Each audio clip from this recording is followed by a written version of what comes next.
자, 용은 먹었습니다만. 미션 대기 중. 옥션 폭발. 네. 일단 먼저 물고.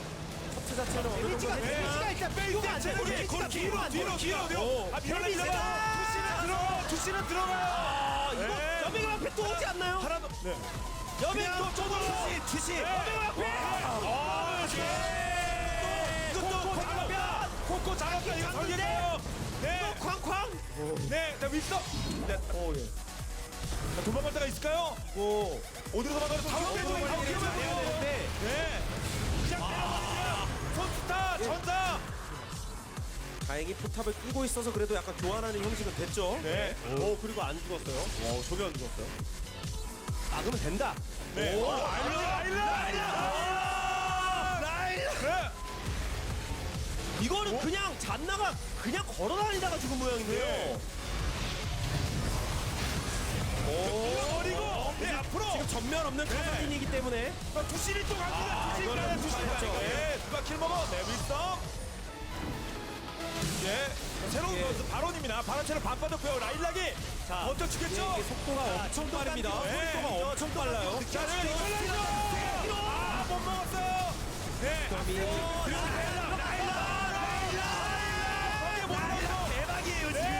스페이스.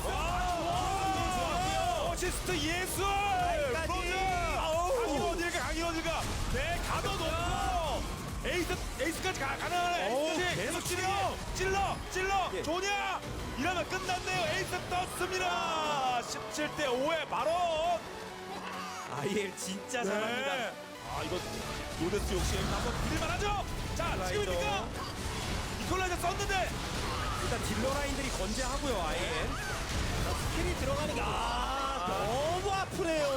들어가는 게 차원이 다릅니다. 아이의 폭발력 굉장합니다. 그냥 들어가요. 네. 그냥 들어가요. 그냥 들어가면 됩니다. 솔직히. 딱 찍고 들어가고 있어요. 지금 오더가 그냥 나이라예요. 그냥 들어가. 오더 그냥 들어가. 네. 콕콕콕콕. 네. 그러나 본진 넥서스가 위험합니다. 네, 이거는 어떻게 할 수 있는 방법이 없죠. 넥서스 버리고 도망가는 거죠. 넥서스 버리고. 네, 지제.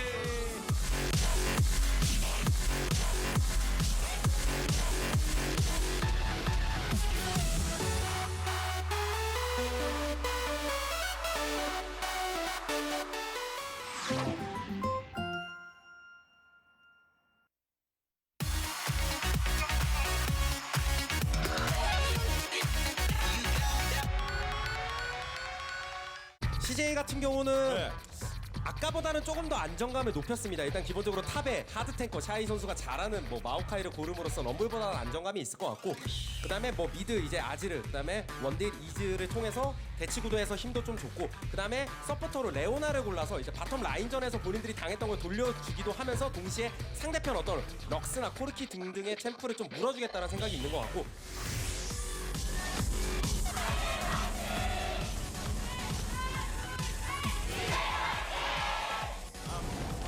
자리. 자, 끝까지 쫓아. 역공 가능하죠? 역공 가능하죠. 네, 이거. 역공 킬 나오나요?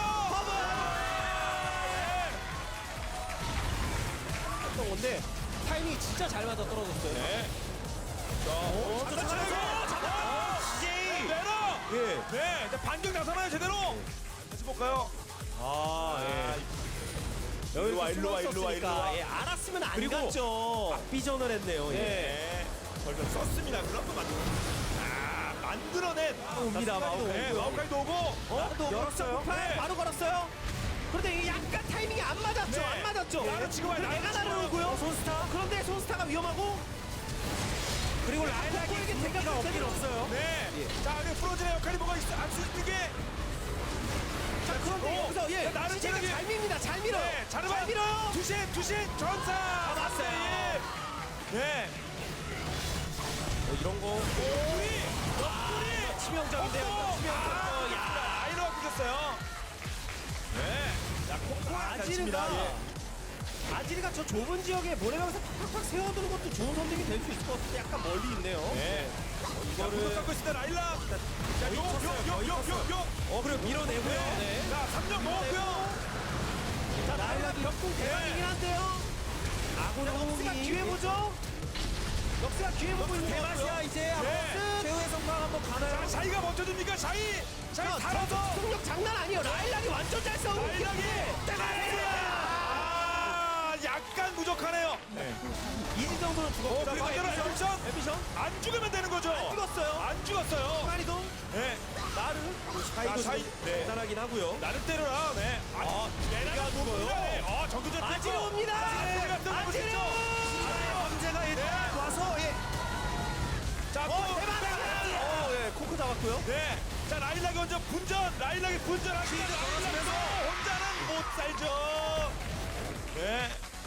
자, 때립니다. 이게 어느 정도 진지한 건지는. 이제는 뭔가 네, 세겠죠. 진지하겠구나. 나왔어요. 자, 몇 대 안 남았습니다. 잘해봐, 잘해봐.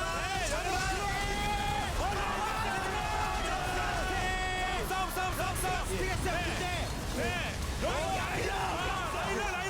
최후의 성격이 없어요. 그때 이제 왔어요. 이제 왔어요. 쫓아갔습니다. 자, 발길이 쓰고 한 명 띄우면 자기가 자 네, 이거 한 계속 명 가죠. 죽여. 계속 가죠. 페이스 위험하죠. 스페이스 됐어요. 네, 엄청 지르고 네. 대형 사고가 터졌습니다. 그렇습니다. 자, 이거 타워. 자, 기지 타워에서 자르만 없을 때 한번 타워 깨고. 네. 자 나로 옵니다. 이거 억제기 안 줄 생각일 것 같아요. 억제기까지 들어오는 건 CJ도 욕심이에요. 네. 오지 마. 내라 전사. 저런 식으로 네. 저런 식으로 한번 못 끼는 게 되게 아파요. 네. 자, 바로 달려들어. 이럴 한명 때 빠졌다. 쳐야죠, 이럴 때. 자 이럴 때 쳐야죠. 이럴 때 역대기. 근데 내가 변신 직접. 내가 나를 변신 직접 죽었고요. 자 내가 나를 라일락 뒤쪽에 그리고 어그로 끌어주는데 샤이도 시선거에 다 빠졌고요. 자, 손수탄 풀핀데 뭐합니까? 마음까지 죽었고요. 네. 자, 와, 이거 레오나 달려들기 어려워요. 예.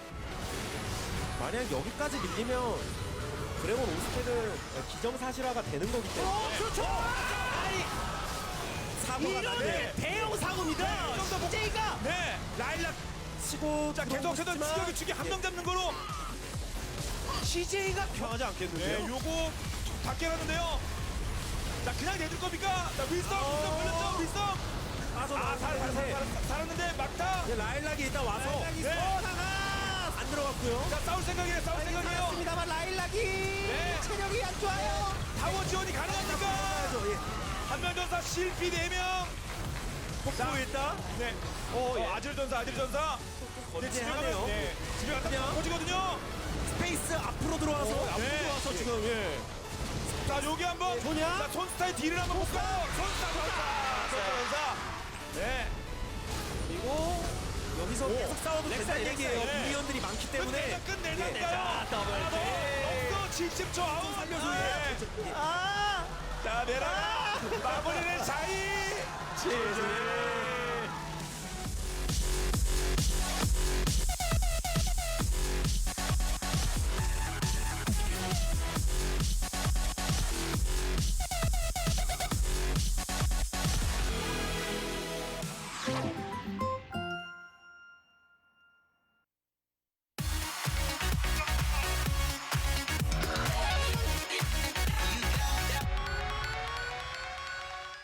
네 일단 IM은 룰루를 가져왔다는 것 자체가 팀에게 큰 힘을 실어주는 안정감 면에서 참 주목해 봐야 할 부분을 챙겨가지 않았나라는 생각이 듭니다. 룰루 코그모의 조합이 좋기도 하고요.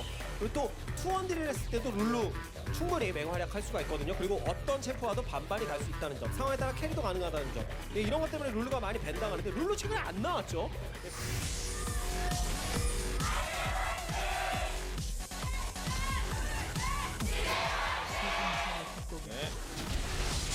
싸움. 체력은 이거 그렇죠. 체력. 위협적인데요. 킬로. 자, 라이언. 하면서 샤이. 에피션도 위험해요. 에피션도 위험해요. 수격에 달린 아니, 이게 난리 났어요. 깃발 기자 하나 꽂아. 아무것도 다이브.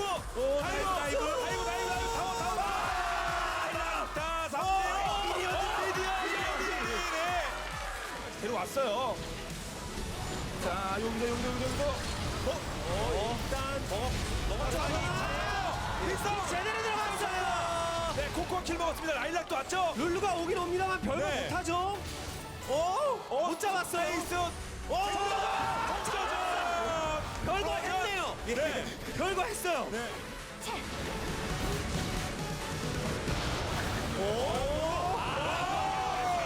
욕심냈어요. 욕심냈죠. 네. 이제 마무리. 저 이거 이건 완벽한 페이스가 마무리죠. 예. 이번에 MB 체력 반피. 네. 공 있어요. 공 잘할 수. 네. 설계. 앰비션의 목숨을 건 설계. 위즈덤이 네. 계속 무리하는 그림이 나오고 있어요. 네. 이거를 그냥 먹기엔 좀 부담되지 않나요? 둘인데 당연히. 글쎄요, 이거는- 킬까지. 앰비션. 아니 이거는 너무 대놓고 네. 부단계나 나고요. 압박 많이 받습니다. 자, 자르바니 자, 한번 이거는 보죠. 그래도 이거는 한번. 근데 이거 이번에 좀 만회해야죠. 어그로 잘못하면요. 네, 전면 있어요. 한번. 그래도 3명이니까 네. 이신이 왔으면 뭐 한 명 정도 혹시 데려갈 수도 있었는데 네. 별로 큰 데미지라고 볼 수가 없습니다. 자, MBC 중간에 에미션만 만나면 굉장히 공격적으로 네. 치고 들어옵니다. 일단 타워 한 방. 네. 네. 카다딘. 네. 이거는- 뒤쪽 퇴로 차단. 네, 투심 체력 반. 아니. 안 돼요. 네. 회까지 네. 와. 보여주고 네, 있습니다. 그런 게 있어요. 떡이 앰비션 잡아. 이번에 앰비션이 이번에는 네. 윗점이 정말 과감하게 그렇죠. 이런 게 말했어요. 좋은 플레이죠. 자, 그리고 자, 투신이 대략 안 끊기고요. 오지마 썼고요. 자, 요렇게 카다딘을 아래쪽도 네. 방금 회의를 썼는데 맞췄어요. 네, 메라까지 자르는 죽고요. 메라 죽었고 뒤쪽 들어가고 순간이동도 넘어옵니다. 죽고요. 끝까지. 네. 네, 룰루가 네. 뒤쪽에. 제대로 3대 나왔습니다. IM. 룰루 그냥 아무것도 못하고 터진 것 같고요. 이즈리엘에 도망가야죠. 이즈리엘에도. 이것도 위험. 이즈리엘. 네, 추격 좋죠. 앰비션. 에이스. 처럼 이제 퇴로를 차단하는 형태. 자, 그런데요. 잔나부터. 잔나 안 죽었고요. 네, 럼브라요. 럼브라 이퀄라이저. 오기 전에. 네, 이퀄라이저. 네. 헤이. 네, 코르키가 마무리됐습니까? 하면서 카이팅 해야죠. 네. 고구마를 누가 지켜줘요? 고구마. 고구마를 아무나 못 지켜줍니다. 잔나를 빠르게 녹이지 못한 데서 온 어그로 분산도 굉장히 컸습니다. 그리고 어디까지 쫓아오죠? 얘. 끝까지 가는데요. 끝까지. 전사. 여기까지 쫓아와요? 이번 선수다. 선수다.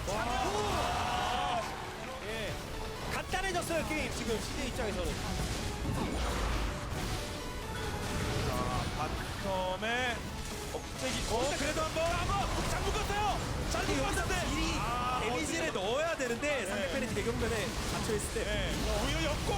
라일락. 전사. 선수다. 또 좋아요. 태어난 지 얼마나 됐다고. 네, 라일락 호위무사가 죽으니까 선수단은 그 다음에 바로 죽잖아요.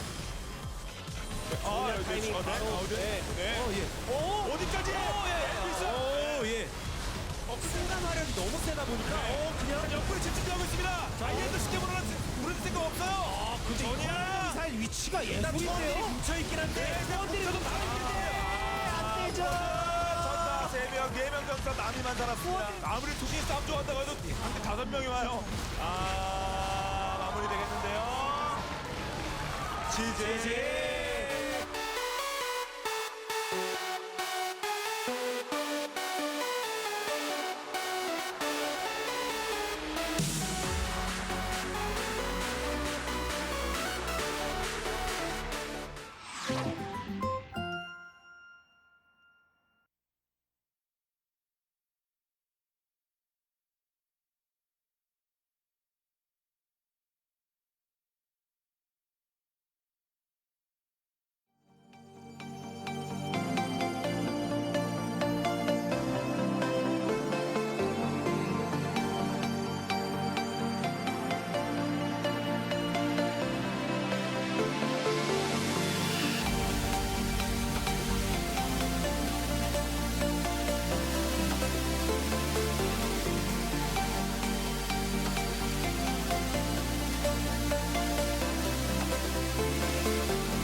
matchup. KT Rolster, Jin Air Green Wings.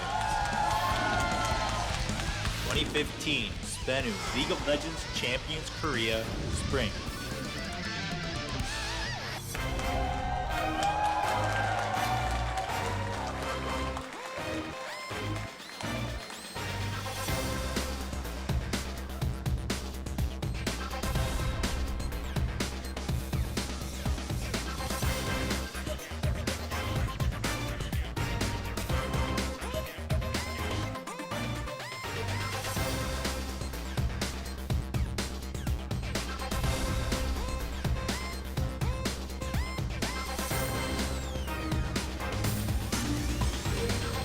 Hey guys, welcome to Champion Spring. I am Doa, that's Monte Cristo. Today, Jin Air Green Wings take on KT Rolster.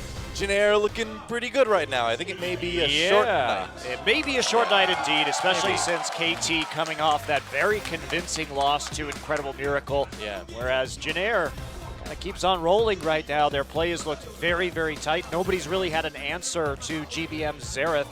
It needs to be banned. I think that's the only answer there is right now. Yeah, it does need to be banned. Obviously, Trace is playing very well. Also, he did get our Azubu Superplay Award for last week based off of his Gnar and Rumble play, even when he was behind, having a massive effect in some of these team fights. So everything seems to be going quite well for Jin Air so far. Yeah, I mean, they're coming off of a 2-0 victory over CJ, and although those games were a little bit more close than some of the other matches we've seen, it was still a pretty convincing victory for Jin Air, too. They are really looking like the #2 team in Korea right now behind GE. Yeah, not only that, but it showed that they can play very patiently from behind. If there's one thing that Jin Air really screams right now, it's patience. They are so cool under pressure. Which is amazing when you think about some of the people on that team, too. GBM, not exactly someone I would associate with patience, but apparently in his law play he is. So, right now our standings are as follows. 6-0 for the GE Tigers at the moment. CJ with 5-2. They won their last match, but Jin Air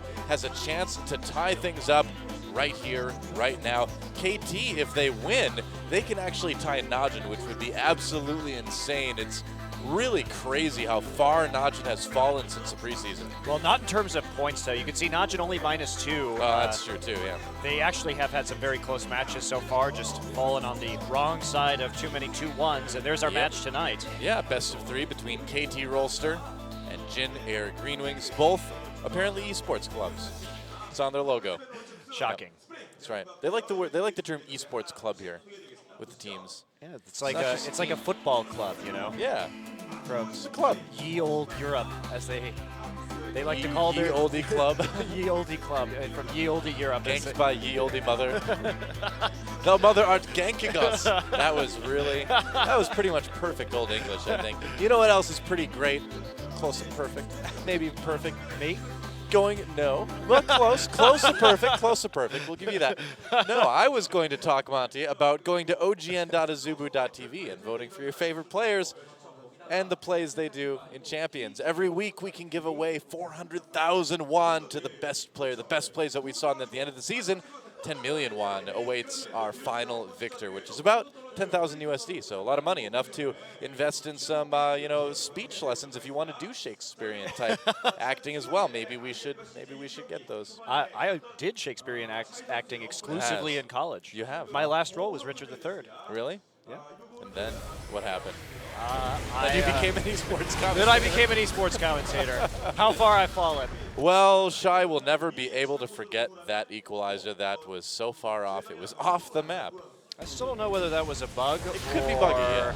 I've heard there are some bugs with teleport and equalizer if you use it before the teleport is completed, or whether it was simply a misclick.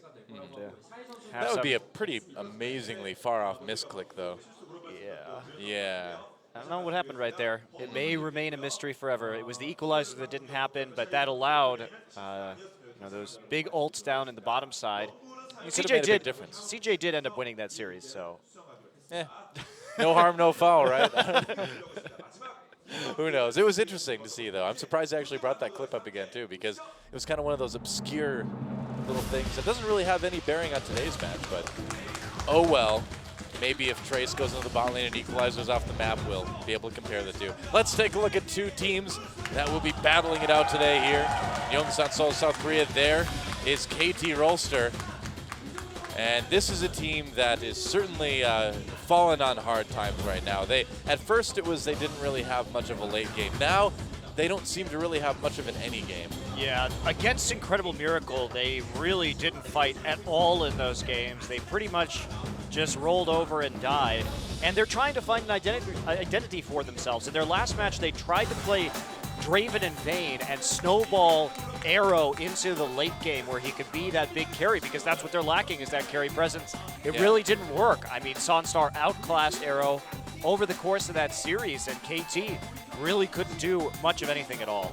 Yeah, they've tried that a couple times actually with Arrow as well. They gave him Draven in one of the recent games too to try to do something similar, and it just hasn't been working. I mean, Score, you and I were talking about this, but Score, even though he moved to the jungle from AD carry this season, is looking like the strongest player on the team. Someday, pretty close behind, I would say too.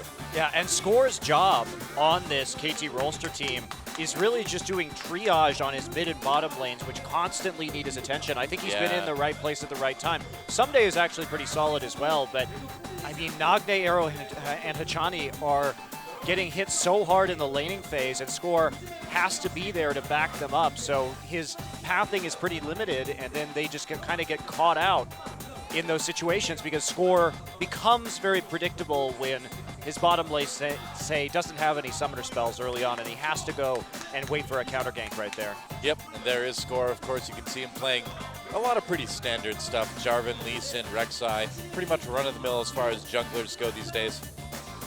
Yeah, KT, you know, they've had good draft phases, but they haven't been able to do much with it. They got Kassadin in both of their last two games, including first picking it once, but Nagne has been unable to step up and actually carry with that champion. He just hasn't been a force really at all this entire season. Well, the pretty amazing thing about KT is that if you go back and you look at their pick and ban, they're given so many power picks by all these other teams, and it just seems like people don't really care what they give them anymore because they just can't seem to make anything work. Well, CJ, in their post-match interview, straight up said that about KT. Yeah. They did lose one game, the first game to KT, when they handed over some pretty intense power picks, but other than that, KT has been struggling and really been on the downswing. There's the Draven and Vayne that failed to really have any effect. Well, you know, you can see Arrow really sort of fishing for something that works for him. You know, 5 different games, 5 different AD carries. Not a lot of success really with any of those yet. And I just don't know. I mean, it's troubling to see a team that has a lot of players that won champions, you know, last summer, and that has players that have been good in the past just kind of fall so flat. Yeah, it is disappointing, and not only fall flat, but seemingly be on a little bit of a downturn right here. They've been pretty much in free fall ever since the preseason ended. Pretty much. Hachani as well. I mean, we know he has the capacity to make good plays, but he more often than not has been face-checking brushes lately, just not being in the right place at the right time. And again, you know, a tendency of this team seems to be to get picked. Yeah, that kind of goes across the board, except for like Score. Yeah, it's been pretty difficult for them, so we'll see if that man Nagne can step up his play tonight and be the carry his team really desperately needs right now. But he's going to have a hard time up against GBM, who is transformed into one of the top mid laners in this league. Yeah, well, if GBM gets there at that game, I'm just like calling that one over, man. I mean, he is just so good on that champion in every sense of the word right now. Nagne is certainly going to have his work cut out for him, and now we'll take a closer look at their opponents. Jin, Air, Green Wings, there they are. These guys, we really do have two completely opposite teams in KT and Jin Air. KT looked okay during the preseason, fairly solid, then really fell off when the regular season began. Jin Air, on the other hand, looked very weak in the preseason, and suddenly, once the regular season started, became one of the strongest teams in Korea, if not the world. Yeah, they are doing very well right now. And it looks like we will have Pilot in today. Yep. Captain Jack played some great Callista games. Yeah, he did. Against CJ.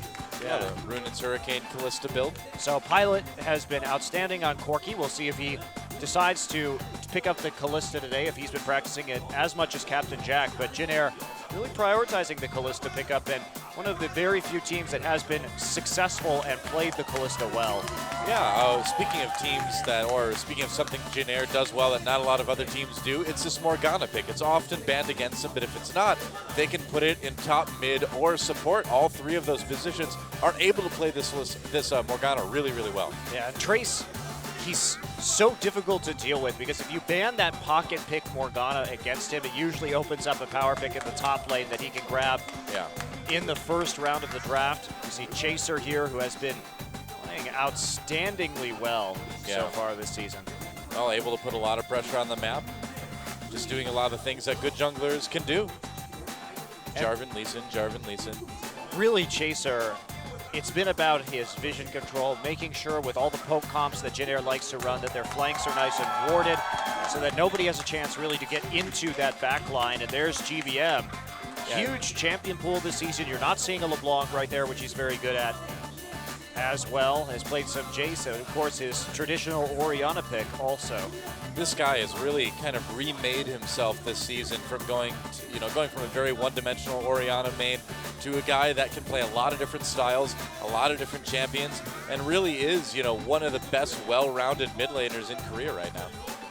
It's his transformation has been pretty remarkable. And Pilot too, coming in, a newer, less experienced player, but he's been very reliably outputting damage in teamfights, particularly on that Corki. His teamfight positioning has been excellent so far, and definitely looking like a rising AD carry star here in Korea. One of the big threats about Jin Air as well too is when we think about the pick and ban, especially the ban from KT, there's just so many threats.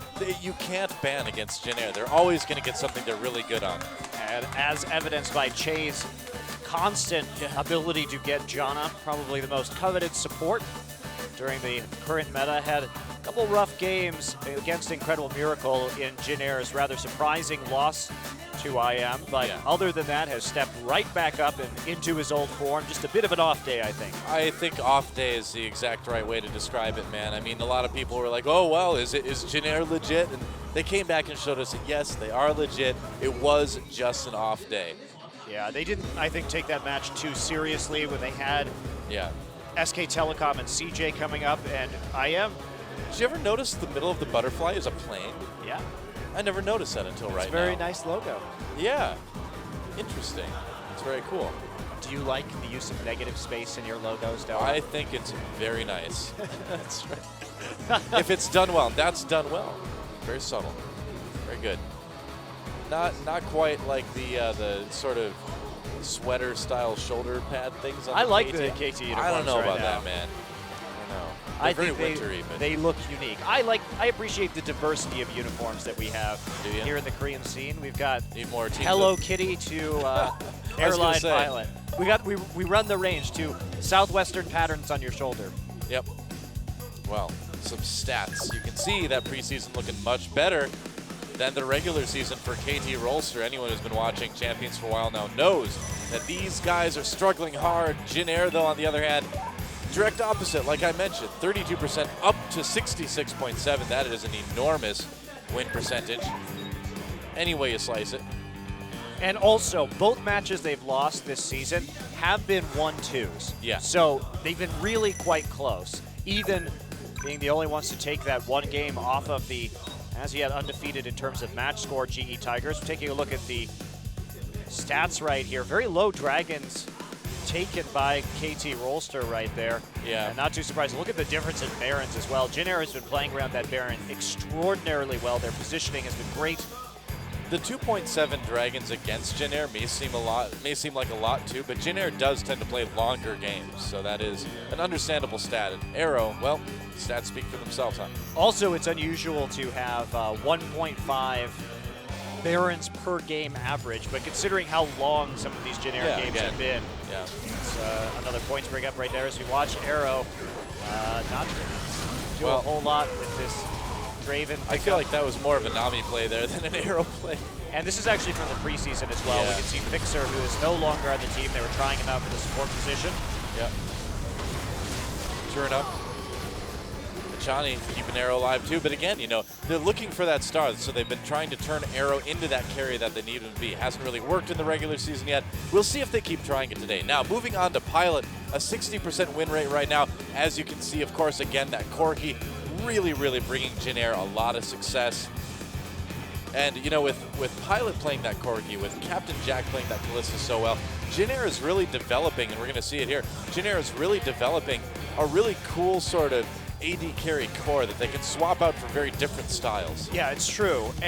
But that said, it's very interesting here, like you're saying, that we do see more of a Trinity Force safe carry priority, Corki and Ezreal with Pilot, but then we see Sivir and Kalista, more shorter range AD carries that really get into the mix with Captain Jack. So they have a couple different styles that they can utilize in terms of their carrying so far as we watch Jack control the periphery. That was just a beautiful save thanks to Kalista. Now watch this too, the Monsoon coming in. That was such a good play from Jack in this game. And that game was very, very close. It was a big comeback for Jin Air up against CJ. Yep. So we see that's Zerathult coming in on the backside, and then watch a little bit more. Yep, Trace teleporting down, and here comes Captain Jack, again doing so much damage with this Kalista. Chucking the Janna right in first there for a little bit of dock up, and then making sure they finish off Shy's Mundo. Oh yeah. Or not. We'll get in the slow anyway. Oh, he's gonna get away. Oh well. They'll get him eventually. Yeah. They also gave GBM Xerath this game too, which didn't help things at all. Well, GBM had Xerath in both of the last 2 games. Yeah, I don't know. Against CJ. It is like it brings us back to what we were talking about earlier, where it is just very difficult to ban against Jin Air right now because something that's devastating is going to get through no matter what. Yeah, it's really a difficult situation, and Yep. it's not like Jin Air is reliant on the poke compositions either. They can play pick comps with Ahri just as skillfully. Yeah, they do have a wider range of compositional styles than a lot of other teams do right now too in Korea. It's been a large part of their success, to be sure, but I mean, GBM is just so good on Xerath, perhaps the best Xerath player in the world, that why not just take it if it's available? He's proven time and time again that he is one of the few players who could reliably blind pick it, and might as well just keep making it a threat. Yeah, doesn't need to be afraid of anything at this point. And here we go, picks and bans for game number 1. KT Rolster versus the Jin Air Green Wings. And there's that Xerath ban right off the bat. I think that's a smart decision. Yeah, especially over on the blue side. LeBlanc will be banned out. Again, that is a champion that Dogne has prioritized in the draft. There's Rek'Sai actually taking out on the blue side. I'm a bit surprised by that, considering that Score really likes to play that champion. Has been quite skillful on it. Gnar will be banned second for Jin Air. It is interesting to see that LeBlanc ban against Dogne too, because he's prioritized it, but he hasn't really won a lot of games on it. No, I think he's 2-7 overall on that champion. It's not a good win rate, In fact, I would probably take out Azir against him before I take out that LeBlanc. Yeah, I agree. Especially because we know GBM is quite a skilled LeBlanc himself.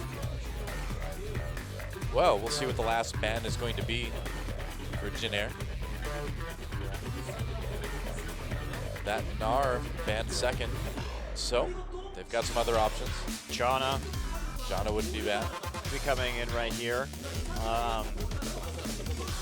Lulu. The Lulu. Okay.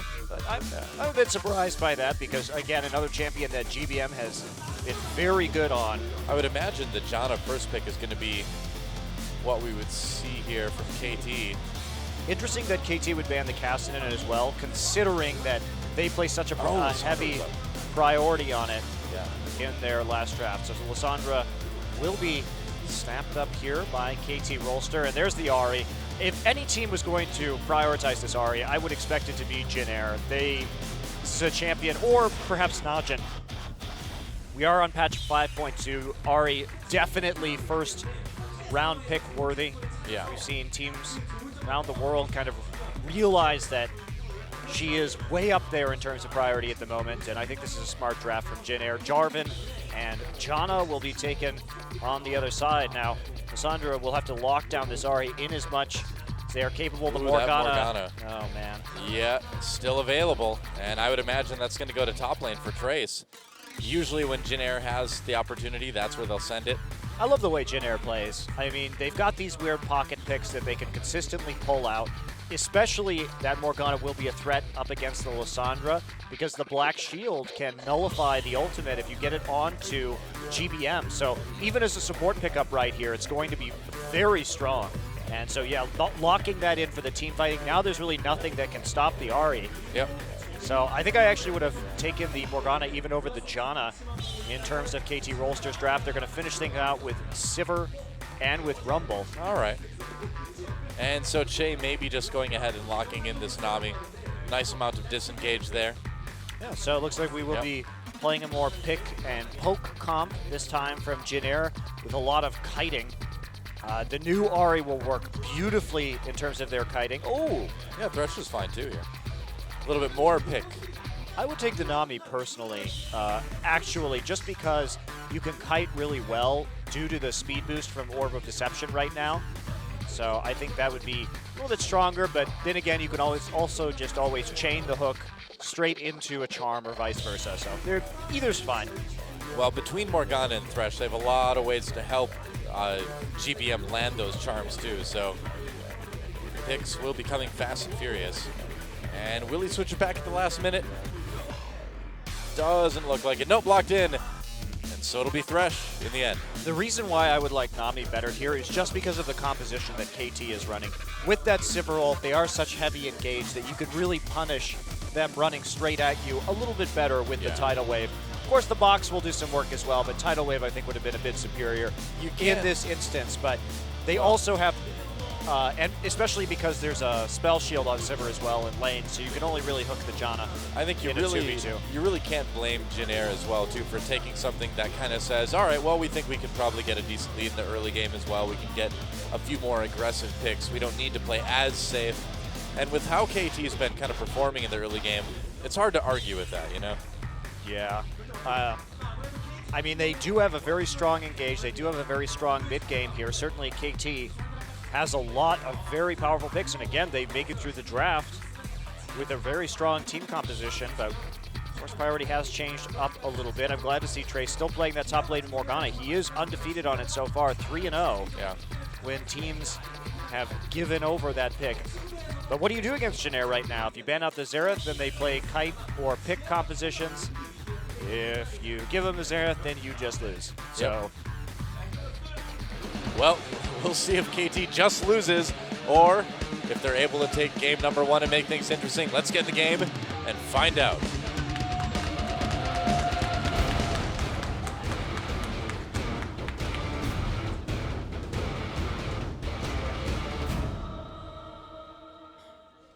Captain Jack looking stoic after the pillow fight. And here we go. KT Rolster versus the Jin Air Green Wings. Welcome once again to Summoner's Rift. GBM on that new and dare I say improved Ahri here in patch 5.2. very strong pickup. Yeah. We've seen teams like TSM prioritize this Ahri very highly, picking it up as first pick on blue side and really paying dividends. If you have a good Ahri player, it does make things quite compelling. Paying dividends on my fantasy LCS team too. Oh, Hachani! What? First blood goes to Pilot already. Well, that was actually some pretty intense cheese right there. I guess so, yeah. Jin Air sending their top laner into the bottom brush. I just feel bad alongside for Thresh. I mean, I just feel bad for Hachani now. Yeah, that poor kid. That was some cheese. Massive disrespect from Jin Air. Well, it did force, I think, the binding to be taken first. I mean, what are you going to do right there, honestly? Like, oh, man. There's just hope. There's nothing. I mean, it was smart not to flash, honestly. He didn't use any summoners. He knew that he wasn't going to get away anyway. So it does allow Pilot to start out with the longsword. That is brutal because you use, when you have this Sivir pickup, you hope to bully 1 through 5. Yeah. And now they're going to actually lane swap right here, instead of taking the advantage that they would have had in that lane. I can't really argue with this decision. It's going to be a bit safer, but, it is just another edge for Jin Air. I don't think they're Janair will be too upset by this. They do see Arrow starting to freeze the wave up in the top side. Yep.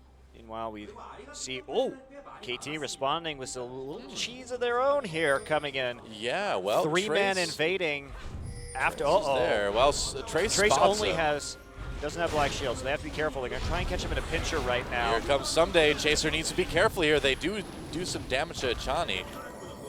Yeah, they're just going to have to give this red buff up, and that does slow down Chaser a bit. Yeah, it's not going to be too bad, and Trace still going to be harassing here with the He's going to try to go for the steal, and... Oh, no. Oh, That was a smart idea, though, to go for the Dark Binding and try to go in and auto it.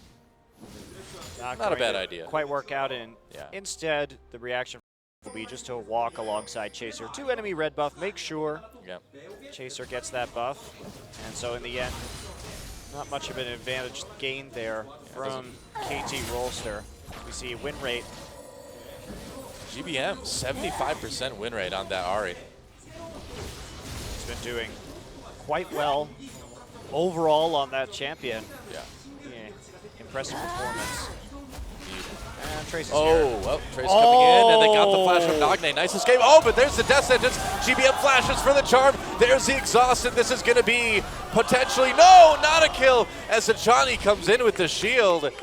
That was close, but KT managed to keep their mid laner alive. Man, if GBM had gotten a kill there, that would have been really even worse. Playing really far up right there. Both mid Yeah. laners burned the flash, but other than that, not too big of a deal. GBM has taken cleanse for the Lissandra matchup, so will be extremely difficult to lock down. As a result, GBM is going to go back right now and try and pick up a Doran's ring to help him out, starting with that flask, of course. And All right. Chaser and Trace going to be doing a little more double jungling. Rumble down on the bottom side is able to hit that level 2 before Trace is, but Trace will pick up that level, and then it's like he'll try and head back into lane. Freeze is still going for KT, so he may need a little help breaking it up in the top side. Teleport. Yeah, we'll see Or how Trace. how well the Tormented Soil does. Tormented Soil. Now, usually when KT play Morgana, they really like to press up. They use the Tormented Soil to quickly push minion waves and then chip away at the tower, but I haven't really seen too much of the Morgana in a lane swap situation. So we'll see how it does in this instance. I imagine it'll be quite fine. And How do you torment Soil anyway? You just like tell it, Soil, you're worthless. You can't even grow plants. it really is a terrible name for an ability, isn't it? Couldn't they just have called it like Black Puddle, which is really what it is? Deadly pudding. Acid Puddle. There you go. Acid puddle. There you go. That sounds more like a Kog'Maw thing, though. Tormented Soil. Yep. Don't get any of that for your guards. Nothing is going to turn out right. That's what they must have used for like the little pet shop of horrors or whatever. Little shop of horrors. Yep. A couple bags of tormented soil. Some man-eating plants. Ooh, death sentence does not quite connect with Someday. He's gonna return fire. Literally get it. Return fire. You're terrible. I know. That was some tormented soil of a joke there. Chaser taking some solace in his pink ward, and there we go. Oh, not able to quite clear anything out. Find the ward. Oh. You found it, Chaser. He doesn't need vision for that one, though, or special No, he vision. doesn't. Well, at least You know, it doesn't I need really- vision for anything, technically. But. I really wish that didn't proc on pink ward. That's a good point. That's a good point. I've thought of that before, but yeah. Can be annoying. Of course, it lets you know the pink ward is there, but sometimes you feel like you wasted it, especially if you know that the pink ward is there in the first place. Yeah. Well, Trace trying to get a little bit more CS up in the top lane. Chaser Here coming comes around. Chaser. Not going to Yeah. find much. The ward in the tri-brush. Otherwise, let's just back to farming some lanes. Yep. Sandra just shouting in the mid lane. See if Che can get another death sentence. This pink ward is actually useful because it pulls KT forward a little bit potentially, but nope, not quite taking the bait, not with that ward and try, showing them that Chaser is around. Yeah, we do see GBM just playing some tricks with the Fog of War right there, constantly popping in and out of Nagne's vision in the mid lane to simulate some potential roaming right here, and actually Score looking to steal some Raptors away. Well, we do see Chaser complete the same task on the opposite side of the map. Pilot now once again left to his own devices as he hits level 6. A little bit of warding in the river coming in from Che. Big wave push into the turret here by Pilot. Yeah, GBM keeping up on CS admirably as well too. So aside from that crazy level 1, pretty standard stuff so far in the game. Just a lane swap, people trying to get some farm done. Yeah, not too much to say at this stage. Yeah. I really do like the way that Jin Air had a plan to deal with the Lissandra, though. You could tell that with the Morgana up and the Ahri with Cleanse, they already knew exactly how they were going to deal with the first pick Lissandra. And if the first pick Lissandra wasn't taken, they had an opportunity to grab it themselves and maybe run like Ahri Lissandra or something like that. Wow, that would have been crazy. Tormented Soil. Look out. A little bit of help for Chaser right there. Yep. Wait for the minion wave. Play it nice and safe up in the top side before heading back to make sure you get a couple of these creeps right here. Yeah. Oh, Johnny going for a whirlwind to maybe set something up for Nagne, but not connecting with gank by Mom. Nagne actually jumping out to a bit of a CS advantage right here. Yeah, a little bit. In spite of the shorter range on this Lissandra. I think GBM's, you know, he's been under a bit of pressure from gank, so I think he's just kind of playing it a bit safer. He knows he's the big target, you know? Well, it's going to be very difficult to lock him down this game. Yeah. With the Black Shield, with the Cleanse, really, how are you going to be targeting much of anything? Yep. And the double AP against the Black Shield, too. We've seen Trace, once he starts getting some items, having just a ridiculous amount. And that Black Shield gets huge. Yeah, it gets so big. Yeah. He's going to be building, looks like, an Abyssal Scepter first, which has been typical of his play against other AP top laners, and now that they are in the 1v1, as you can see, the lane swap is kind of normalizing right now, and so he doesn't have to build any armor for being up against the AD carry. Instead, he will be quite efficient with that Null Magic Mantle instead. Yep. And Lissandra making the sounds that Lissandra does. Korean Lissandra's the best. Wow. All right, Chaser looking for a gank right here. He's Oh, going to get on to Arrow, except not because of Spell Shield. Yep. Thanks for the mana, bro. Gank attempt, the opposite side of the map. Score. They end up giving up a dragon here, though, if he's not careful. Yeah, as soon as they see him, it's going to be really easy for the rest of Jin Air to collapse onto the dragon. Yeah, it makes this attempt really important, but, you know, with that Soul Shackle and the Black Shield, it doesn't seem very likely that they're going to be able to kill the Morgana. In fact, Oh.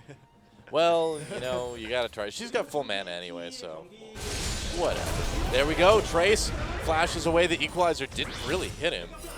I think it barely brushed him. I think that gank had a very low likelihood of success. Yeah. With all the summoners up, Black Shield, and the Soul Shackles, making Morgana one of the more difficult champions to dive because you can't crowd control her, and she just waits for you to get rooted underneath that turret. Trace is going to go back. He has his TP up and available, and they're not going to go for the dragon, though. No, Not enough Chaser, pressure in the bottom side. They're going to try and turn this one around, actually. Interesting choice. The Chaser was already going up to the top of the map when that gank started, and so Jin Air kind of already decided not to do the dragon, I suppose. Very interesting choice right there. Ooh, GBM showing his hand a little bit. I think he roamed up a little bit too early. They do have a reward right there, and it scared Someday. I think that had he not moved out of the mid lane quite so early, they may have been able to get Chaser in there and on top of the Rumble, but not going to happen this time around. So a little bit, I think, over-eager map movement right there from Jin Air, telegraphing their thought process just a little bit. And now we have a Lissandra in the river looking for a play and coming in from risky. behind. Pilot and Che, they have to get out of here. Pilot hasn't used his Valkyrie yet. Oh, Nagne came over the wall but couldn't lock Pilot down. I really felt like he was in range. Trace was right there with the teleport, though. But Someday continues to press forward. Now, are they going to go for the dragon? No, Trace actually just returning up to the top side. Doesn't want to give up his tower early. And, you know, I actually kind of agree with this because when we talk about dragons versus towers and we look at KT's composition, they're going to spike in the mid game with Rumble and Lysandra. Of course, the longer the game goes on, when you do have double AP, you can't be itemized against. Of course, the same thing true of Jin Air, especially with Corki doing a lot of his damage as magic damage with his rockets. But even so, the gold a lot more meaningful to KT early on with Lysandra and Rumble. And eventually with QSS, with Zhonya's Hourglasses, this Lysandra-Rumble combo is not going to be too effective. Meanwhile, Jin Air will continue to put out more consistent DPS over the course of a team fight. GBM hiding in plain sight. That's a there. really good ward, actually. Yeah. For an RA. That's actually very clever. It's not something we see very often, but forward enough just so we can see if GBM is hiding right there around the lip, and so we can know exactly whether Ari is roaming or not. I really like that. Score is here. There's an ult. Oh, wow. Trace just ults onto Someday. There's the equalizer. Score coming in from behind. Gets exhausted, but it looks like they will take out Shay. Jin Air on the run now. That was a bit of a surprising gank attempt. They had GBM on the way, but I felt like that one was overreaching a bit. Well, that was a really good turnaround from Score right there, actually. Great Oh, patience. Chaser in trouble as well. The ult from Nagne helps lock him down and a kill for Score. Really, wow. really good patience and counter gank from Score. Yeah. Waiting. And Someday providing some good bait right there. Let's take a look at that one again. I mean, we see Trace, he wants to actually set up a hook right here, which is why he gets the slowdown, but Shay finds himself in turret range, knocked up and stuck in the Cataclysm. And then Chaser, instead of walking the safe way out, GBM turns around. So this is a bit of miscommunication, actually. But coming right there to try and take out the pink ward, and Chaser not respecting the fact that Nagne can't be seen on the map. It could very easily be right over that lip, comes in using the E on Lysandra, so a bit of overconfidence right there from Chaser that he could take out the pink ward, gets baited, and then killed. And there's a tower down now in favor of KT Rolster as they jump out to their first gold lead of the game. Just like that. KT certainly playing it a little bit better in the early game than we've seen in the past couple matches. Yeah, Trace going for the Lucidity boots first, really wants to push hard. Get that Tormented Soil up as frequently as possible, and GBM coming with the Negatron Cloak. Trying to build into the Abyssal, but Nagne already done with that Morello Nomicon. Yeah, this is getting a little bit worrisome for Jin Air, actually. One of the kills did go on to Score, so that's going to be less impactful than it might be otherwise, but he will be able to outduel Chaser at the moment. Having completed that Warrior enchantment, Chaser still on his way, not having that kill or assist. Score has managed to pick up so far. There's the completed Abyssal Scepter for Ari. Nagne continuing just to put damage down onto the mid lane tower. Yeah, so far KT able to get a lot of pressure done in the early game, but it's all about, you know, that magical 20-minute mark, it seems like, for KT, where things just keep falling apart consistently. Have they finally broken through that?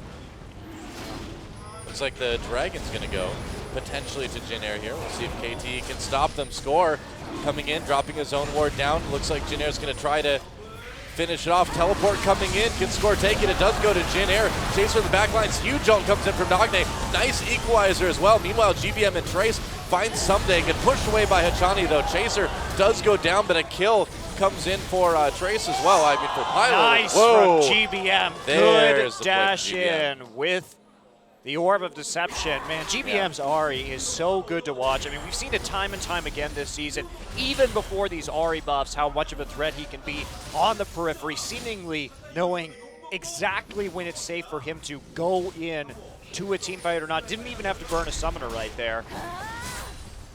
Well, he waited a long time, too. Very, very well done by GBM. Yep. Continues to impress. Also, chunked out Someday forced Sumday's flash, and he had to flash right into Pilot, who just autoed him to his doom. Yeah, so that means the gold lead pretty much negated now for KT. It's pretty even up. Yeah, not to mention, of course, the Dragon going over. The fact that Jin got a Dragon at 17 minutes with the mid-game comp that KT has is pretty disastrous, actually, because this is where KT needs to be building their lead. So we do see, there's the ult down onto Pilot. Sumday's going to be in. Now look at GBM. Black Shield working with Trace beautifully right there, and Sumday has to flash out, gets hit by Pilot. But look at this read from GBM. Nice dash over the wall. Very patient Ori play. And good team fighting synergy between him and Trace allow them to pick up a couple of kills. Losing one themselves, but also gaining a Dragon.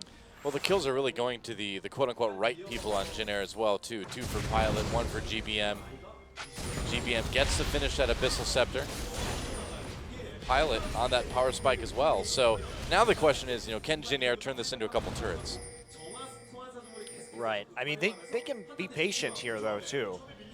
Of course, again, the Zhonya's and QSS are going to do so much work against KT Rollster that they can pretty much just wait till the late game when they are able to QSS the Lissandra ultimate, or, obviously with the cleanse, they don't really, GBM doesn't need that, will be helpful for Pilot. GBM with the Zhonya's, however, can get in and wait for the Rumble ult equalizer to pass.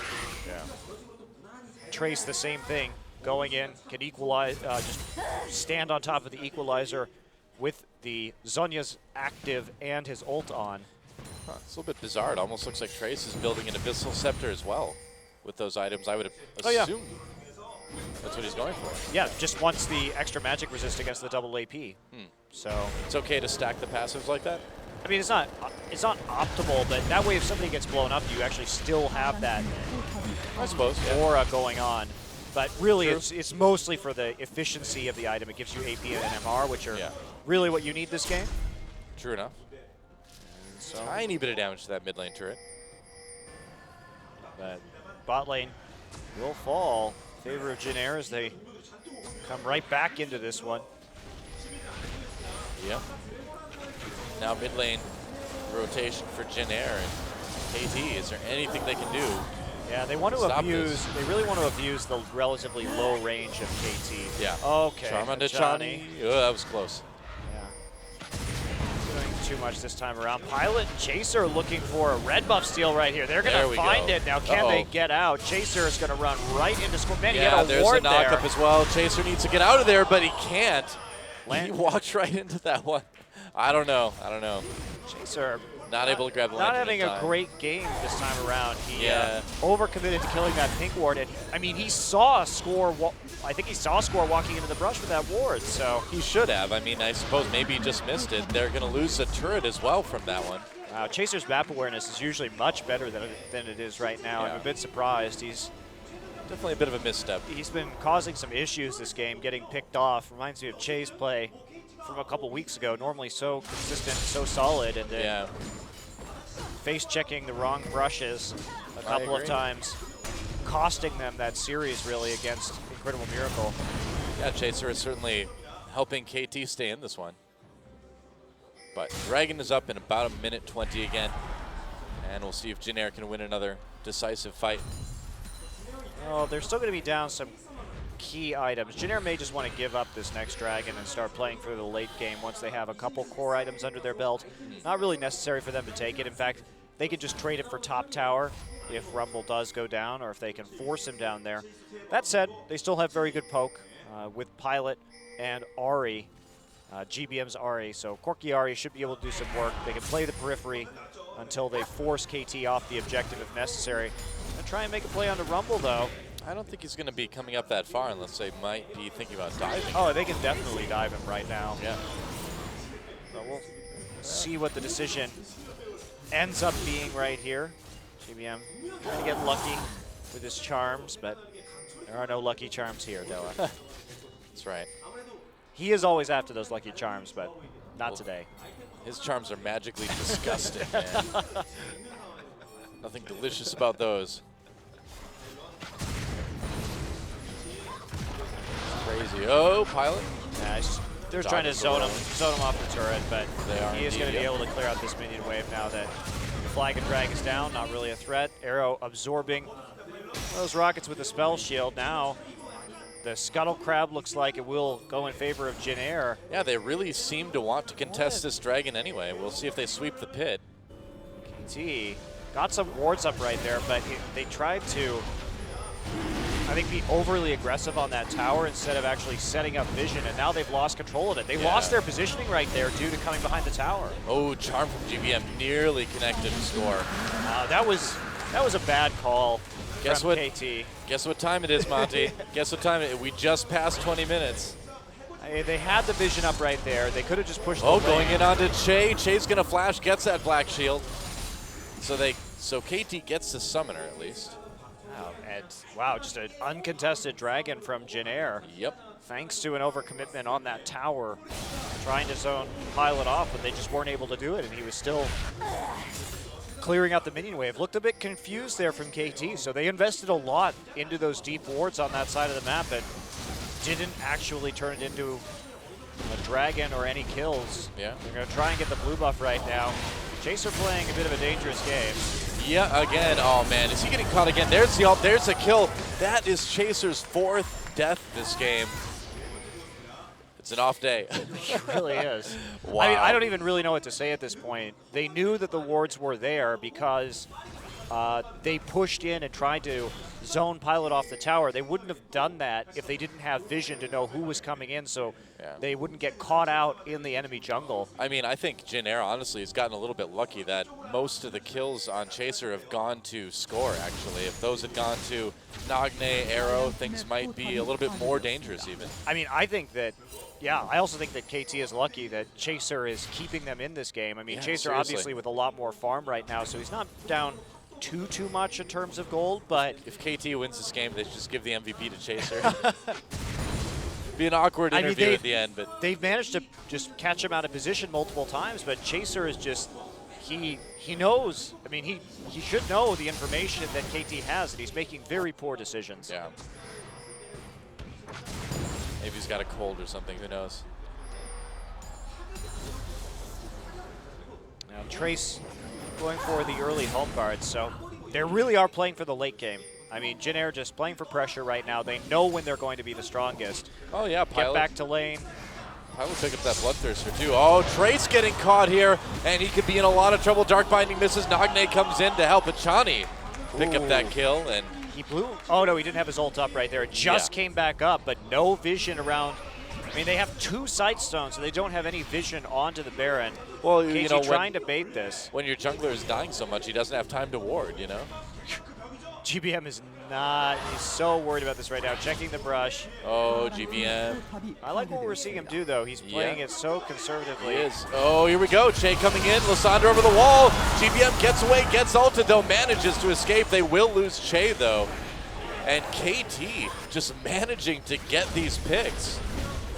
Wow. All right, they're going to go on to the Baron right now, but here This could be comes risky. Trace. This is very with his risky. teleport home guard. Yeah. Could be quite disastrous. I mean, KT really can't do this Baron right now. Yeah, yeah. Trace coming in, home guard, got the black shield on him as well, too. Provides a pretty strong front line. Nagne, I was going to say, he nearly put himself in the position for an easy Dark Binding. Jin Air just going to take that mid lane turret. And they can go back and get some more vision around Baron as well, too, at this point. Jin Air is actually doing a really good job of dealing with all of Chaser's mistakes this game. I mean, they prevented that Baron from going down. They had to face check it a little bit after Trace had died up in the top side as well. So, but you know, this is why Jin Air has been so consistent, though, is it seems like whenever somebody's having an off game, the rest of the team is able to pick it up, and they make good decisions when they're at a disadvantage, like we saw right there. Well, Whoa, Pilot just here going we on go. to Arrow. Wow. Corky on the attack and the Damn. flash. Wow. Pilot. That's some big balls right there. It's like, I think Arrow visited the wrong neighborhood there, and Corky just took him out. Well, flyby. was pretty confident there wasn't anybody else around there. Look at the vision they had over that side of the jungle, so he knew that Janna wasn't there, so he could just Valk right in. Arrow also standing on the Valk. That actually does an obscene amount of damage if you just stand on it like that, so a bit of a misposition right there from Arrow. You have to stay off the Valk fire trail if at all possible. Pilot's got a pretty massive CS lead this game as well, too. He's 70 Oh, that's CS a really up on good Arrow. point, actually. Yeah, I didn't notice that until now. No wonder Pilot's pretty comfortable with that duel. Yeah, had the Bloodthirster as well. Yeah, he had that overshield, so he was in good shape. Yeah. But we do see a more crit-reliant build coming in from Arrow with the Phantom Dancer. I'm not sure about that. KT in general doesn't have the strongest wave clear. Perhaps the Static Shiv may be a little bit of a better choice. Not going to clear out that pink ward right there. We do see the ward squad coming in from Did what? Jin I guess Air. it's okay. And they're going to push down this top tower now. They're going to get that one for free. Oh, going in on a GBM under the turret. GBM taken down. Wow, what a catch. Yeah, good play right there from KT. They knew the cleanse was down from the fight around Baron when he cleansed out of Nagne's ult. Last time, GBM not even able to use the Spirit Rush right there due to the speed of the Sivir ult. Someday pushing forward into the tier 2. Yeah, Chaser trying to get a flank right now. He will be seen as he goes through the Raptor brush. Now onto the bottom side. They're not going to be able to get this though. Oh, I don't know. Trace coming in. Chaser coming in from behind. Yeah, too much wave clear Yeah. from Jin Air and the threat of the flank. Well, suddenly, Too KT able to put dangerous. some scary pressure on the map, and they do have a gold lead again. In fact, KT has double the kills that Jin Air has. Yeah, but the fact that they don't have more of a gold lead and they haven't gotten a single dragon yet is worrisome. They're going to be able to get this one, however. I would think so. GBM. Chaser, can he redeem himself with a Dragon Steel here? We'll see if he can. Oh, Dark Binding did connect, but no, the Dragon does go to KT after all. No, you don't commit to that. Meanwhile, ping's going down on the tier 2. We do see GBM pushing that wave forward. They're going to try and delay these recalls. Oh, nice. They did. Very Really good. nice. They were recalling in a pink ward. What is KT doing? I don't know. They were tormented by that soil, though. Actually, That's for that sure. pink ward may have been placed down there. I actually didn't see when that was placed down, so possible that it was just put there. But Here comes Jin Air. They may have an angle onto Someday here. certainly do have an angle onto Someday. Yeah. Someday pretty far overextended. Well, He it's just only used Chaser. his teleport. Yeah, that's right. They're going to come in. There's Equalizer going down, but it won't save Rumble. Meanwhile, Trace manages to be whisked to safety by the dark passage of Che. Yeah, good play there from Jin Air to catch Someday out. They're going to have teleport advantage pretty darn soon. Blue buff will not be taken away. Trace gets low. Nagne managed to pick up that blue buff. GBM is going to finish his Zhonya's right now. That is a really important pickup for this Ahri. Yep. Gives him another way of dealing with Nagne. QSS also finished onto Pilot. This is where things start going south for KT in team fights. Too many ways to deal with the engage from KT Rollster means that Jin Air will have a lot of options and some pretty heavy survivability. Of course, Trace getting his. Zhonya's Hourglass will make it really, really difficult for KT to win team fights. Yeah. I mean, he's getting there. He's already got his needlessly large rod. And really no reason to get the Seeker's Arm Guard first against this comp, so I do like the rod first. He's getting that bigger shield. Oh. Chaser tried to steal that with the cube, but couldn't quite get it. They really want this tier 2 right now. They have zoned out multiple members of KT. Better poke, of course, but now we see score. Yep. Oh, here we go. Nagne forced to ult himself as GBM comes in. Gets out on the Lantern again, though. And that's an ult out of the way. Whoa, score coming in big time. It gets taken down by Jin Air. I don't know what Score was thinking right there. That was a bit brave. Without the Lissandra ultimate and Nagne already chunked out, Yeah. the best follow-up option they were going to have was that Equalizer, but even then, with the QSS and Zhonya's complete, you're not really going to get a lot of damage down without some more damage coming in from Nagne. So a bit of a missed engage right there from KT Rollster. Yeah, I think they were just worried about the Baron, and Jin Air is trying to bait that right now. They get spotted by the Scrying Orb, but Jin Air with all the pressure on the map right now, bot lane pushing up, somebody's going to need to deal with that. Just wait it out right now. It's just Jin Air patience. They saw him going into that brush, I would imagine. Yeah, they still don't really They do know now that the Baron isn't being done after they put down a pink ward. Whoa! Nagne over the wall, tries ult GBM, but GBM just uses that cleanse right away. Gets out. Nice poke coming in from Pilot in response as well. Yeah, didn't have to use the cleanse in the last one because he forced Nagne to use it, and there's a tower going down ever so slowly thanks to the minions. Trace pushing forward as well, and Jin Air absolutely controlling the pace of this game. Look at beautiful play from GBM. Look at that. Oh, that would have been a kill right if Nagne hadn't ulted. Yep, and right there too, he just uses his last charge on the Spirit Rush to head on over to the Lantern and score. Just gets So charmed, straight up charmed during his animation actually for Cataclysm. And so his Cataclysm, like it did go on cooldown right there as well, so jumping straight into a charm. Oh. Oh well. Trying to make the plays, you know. And GBM's Ahri is such a pleasure to watch. I feel like we're saying that kind of thing about pretty much everything GBM is playing this season too. Been very good on many champions. KT, seeing if they can maybe poke their heads into River and see if they can get a little bit more vision back. But it's so scary right now for KT to go anywhere where they don't have vision because they know GBM could just be there and instantly kill them. Yeah, they do have pink wards up, and they are making it a little bit dangerous for Jin Air. Jin Air a little bit underwarded at the moment. Trace is pushing down in the bottom side, but he's the one with teleport, so he can just continue to build that wave and threaten that inhibitor turret with minions. And look at that. Should be slowly pushing up as they wait for this dragon. 1 minute left would be number 3 for Jin Air, number 2 for KT, depending on who secures it. And Trace paused for a moment to take down the Rift Scuttler, and it looks like KT is pushing up this mid lane. This is really dangerous for KT. Yeah, they could. If Chaser gets a flank, it's going to be quite deadly. And you see onto Hachani. There's the scrying orb going in, but they don't know that. Okay. That was so close. That had hit Sunday. That could have been quite bad indeed. Yeah, there was no spell shield. He was not expecting that one. Whoa, Pilot over the wall going in on Hachani. Hachani has to use his ult. Flash from Chaser though, but he misses the Q, and Jin Air should really just turn and focus on this dragon. They've got him split up right now, so Hachani is going to find a way back in, though. Trace does have teleport, so he can, in fact, turn this around. We'll see if Trace actually gets his Zhonya's Hourglass right here as well. It's pretty important. Oh, he didn't actually recall. Yeah, he canceled the recall.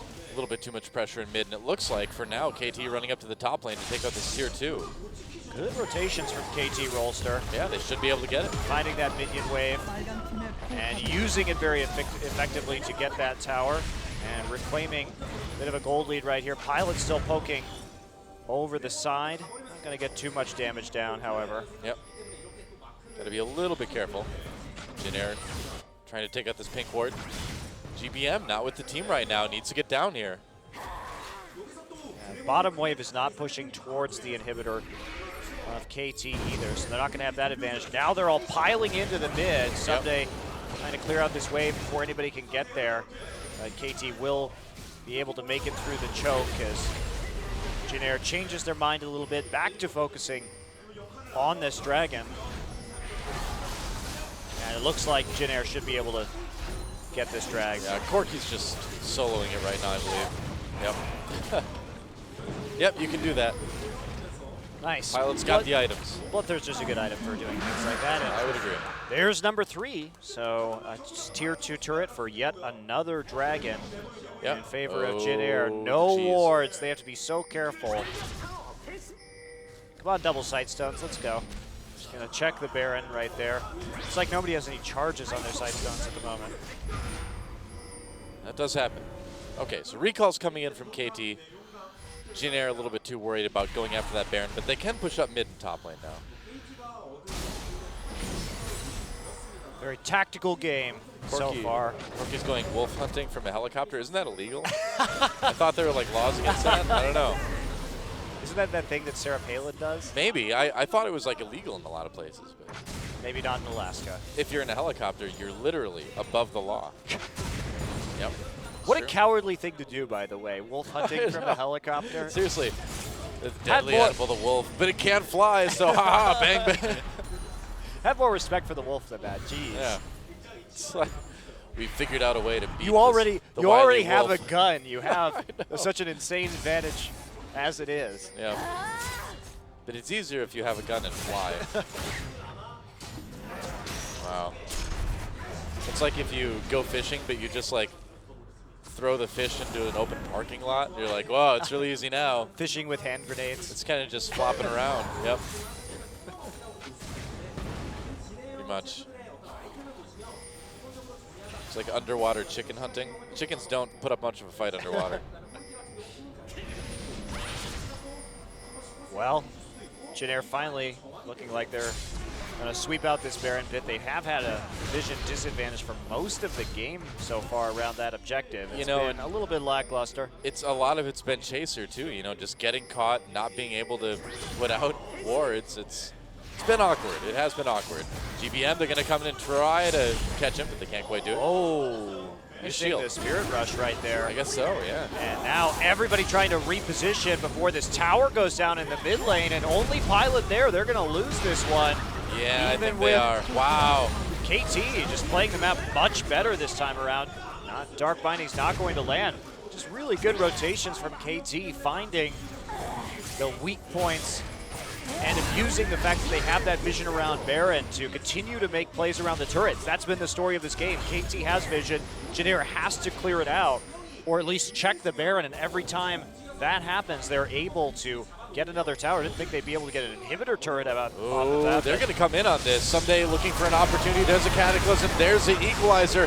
GBM on the outside of the fight, though. Pilot managing to do some damage. Trace has to ult right away. Nagne ults himself. There goes Trace. 2 kills from KT coming in. Pilot getting caught, trying to get back away, trying to do damage. Manages to dodge the flag and drag. Nagne using that zone use. It's all up to GBM and Pilot now, and they might be able to turn this one around. Can they do it? GBM It's has 2 another for charge 3. right there, dodges the boomerang blade, and wow. Nagne actually played that team fight extremely well. Yeah, he did. He used his ult on himself right as the Soul Shackles were about to trigger, and then baited out with the Zonias right after that. So we see this coming. GBM does not have his ult for the start of this fight. They used the Black Shield on him anyway, but not going to be too effective. Here we go. Watch Nagne right here. Great job with his ultimate. There's the Chilling Smite down onto Trace, and then you'll see him come back in, try and deal some more damage, and then uses Zonia's right there. Doesn't get a whole lot of damage out of that Orb of Deception. Does eventually die, but GBM and Pilot would have turned around that fight much harder if Nagne hadn't used his abilities in such a excellent, really, manner. As it was in the end, GBM and Pilot did live, and they were able to take out the tier 2 turret as well. So even though they lost the fight, quote unquote, 2-3, they still got the objective. So still coming out, I'd say, a little bit ahead. They need that too. They need those objectives right now. Yeah. 'Tis true. Well, this game has ended up being much closer than I thought it was going to be, and much closer than a lot of KT games end up being. And you see sometimes what happens if just one person on your team is underperforming a little bit. Well, yeah. It's still, I think, in spite of the fact that there is that locket on the side of KT, and we are dealing with majority AP damage. Still no locket on Jin Air, despite the double AP composition. Lysandra, like I said, once you get enough QSSs and Zonias, really, she does have a hard time doing much at all in team fights, but they're getting the catches, and they are playing the map better. Now they're putting pressure down onto the naked inhibitor of Jin Air. And Jin Air's been caught out. They've been underwarded. They haven't been able to have the control, so KT has been dictating the tempo of this game so far. Yeah, they've been doing a good job taking advantage of the issues that Jin Air's been having. Jin Air now, though, with that Scuttler up and with some good deep wards around the Baron, is going to feel much more confident about pushing out into this mid lane. They don't have to face check it. The other thing too is Pilot and GBM have been playing so well this game. Yes, they have. Too. They have been pretty much hard carrying. Chaser over the wall. Lantern there again, just in case. There's the Sivir ultimate. They're going to turn around on this one. They're going to try. They catch Chaser again. He's going to get taken out. There comes Equalizer. Pilot, GBM still in a good position. There goes Nagne. GBM into the back lines. Pushed back by Achani. Meanwhile, Pilot pours the damage onto the other side of the fight. Gets away. There's a double kill for him. GBM still going strong as well. Low health, but he's got that mobility. They're going to push KT back 3 for 2. So again, Jin Air loses more people, but GBM and Pilot, the last one standing, and they're enough. And wow, if Jin Air wins this game, it really is going to be in spite of Chaser, who is playing way too aggressively when you know the Sivir ult is up and that there's this Lissandra ultimate coming for your face as well. He does have the Banshee's Veil, but you have to play the periphery a little bit smarter. Wait for GBM and Pilot get this dragon. Oh, well, Chani and Arrow right there. Pilot can escape, but well, I mean, I don't think anybody can really do the dragon right now. There are 2 teleports up. It is actually, they're just going to recall. Are they going to give up this dragon? Will be number 4. Kind of a dangerous thing to hand over. And no, Pilot's not going to be doing that. They scared him away. There are pings right now onto the Baron from KT Rolster. They may try and make a trade right here. I don't think this is a smart trade to make, however. Well, yeah, you're going to give Jin Air that 5 dragon pressure if you let him get to that 4 dragon point, you know? From now on, KT needs to not allow a single dragon, and I guess that's what they're going to do. All right. But, I mean, Jin Air, they're a little bit too late, so KT will have to fight Jin Air for this Baron buff. They can't do it very quickly. Here we go. Trace is there. Just flash in. Dark Binding. He stole it! He stole it with the Dark Binding! No way! My. What a play from Trace, and score. Smite still up. What happened there? Wow, you know, that play right there makes up for the games that Jin Air actually lost due to, you know, having dragons smited away from them, or, you know, the inhibitor respawning. They've lost some freak games. It's about time things went in Jin Air's favor, so Trace gets a bit lucky, manages to steal that Baron, and here we coming go. In, a lot of damage, nearly takes out Nagne. Nagne ults himself. GBM with the Zonia's back over the wall yet again. Score taking a lot of hits as well. More pressure coming in from Jin Air. They've got that 4th dragon. They've got that Baron buff thanks to the steal from Trace. And yeah, Someday needs to be careful. Wow, a lot of poke coming in. They're not able to push it though, thanks to some good play by Arrow, zoning out and poking with the boomerang blade, hitting Pilot, getting him a bit too low for comfort. You know, and so they're gonna try their luck in a different place. Aggressive engage right there from GBM. Oh my, I can't believe. Oh, he missed the smite. Just barely score. And wow, Trace is the hero that Chaser needs right now. No kidding. I mean, you know, sometimes you win because of your teammates, and sometimes you win in despite of your teammates. Despite your teammates. Can they save this inhibitor, though? It's still a lot of pressure. GBM gets jumped on by Score. They're going to grab Someday and pull him in. The inhibitor will go down in favor of KT, but how many will they lose on the retreat with that Sivir ultimate, though? It looks like KT can get out clean. Yeah, they are able to get out. Baron buff still for Jin Air, though. We'll see if they try and push this advantage at all, or if they're going to wait patiently for the next dragon to come up and try and close the game that way. Massive minion wave in the bottom side, but yeah, Jin Air just going to continue pressing forward. They want to force somebody to go for that minion wave, and in the meantime use their Baron buff to try and trade for an inhibitor. It's like Arrow will be going down. GBM zipping down mid lane right now, trying to put the pressure on, but not enough people from Jin Air yet to convincingly siege, so that minion wave is probably going to go to waste. Yeah. Well, very easily cleared out. Jay a little bit early on the hook right there. Looks like Jin Air's going to try to put some pressure. They want to split push. Onto that bot lane too. Yeah, there's that cannon minion outranging the turret because of the Baron buff. It's just so annoying, and because of KT's composition, the only thing they can do to get rid of that cannon minion is throw boomerang blades at it, and that's not very ideal. Chani getting poked at GBM. You can't get that close. Oh, this is going to be another one. Oh, Score gets away just in time, but they're going to lose this inhibitor. Nagne in a lot of trouble. He dodges the charm, but this inhibitor will end up getting taken out by the Jin Air Green Wings. Doesn't take a lot for GBM to get a kill. And so Jin Air able to put that Baron buff to use, equalizing with the inhibitors in mid. And then the next dragon will come in. Jin Air should be able to maintain the mid lane pressure as we see them clearing out the side waves, at least for the moment. So by the time this wave reverses all the way back down towards KT's base, that should be about the time that we see the dragon respawning. This has been such a crazy game too. Remember, this game began with Hachani getting killed at level 1 before the game really even It's been started. a weird one. I mean, you do Yeah. have to give some props to KT for, after how lifeless they looked in the last week, this game they've actually been making very good decisions the and best one we've seen, yeah. capitalizing on Jin Air's mistakes. Yeah. They've had superior vision control throughout the mid game.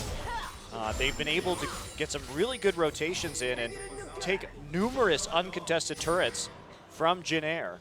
So they do deserve props, but a lot of it has come at Chaser just making some really poor decisions. 7 deaths this game. I can't remember the last time I saw something like I mean, that. he's It's- 7 out of his team's 11 deaths. Yeah. That's not just being the tank. That's just straight up getting caught out in places you should not be. Yeah. Yeah, less than stellar game for Chaser. He's going to have to try to shake this one off no matter who wins game 1.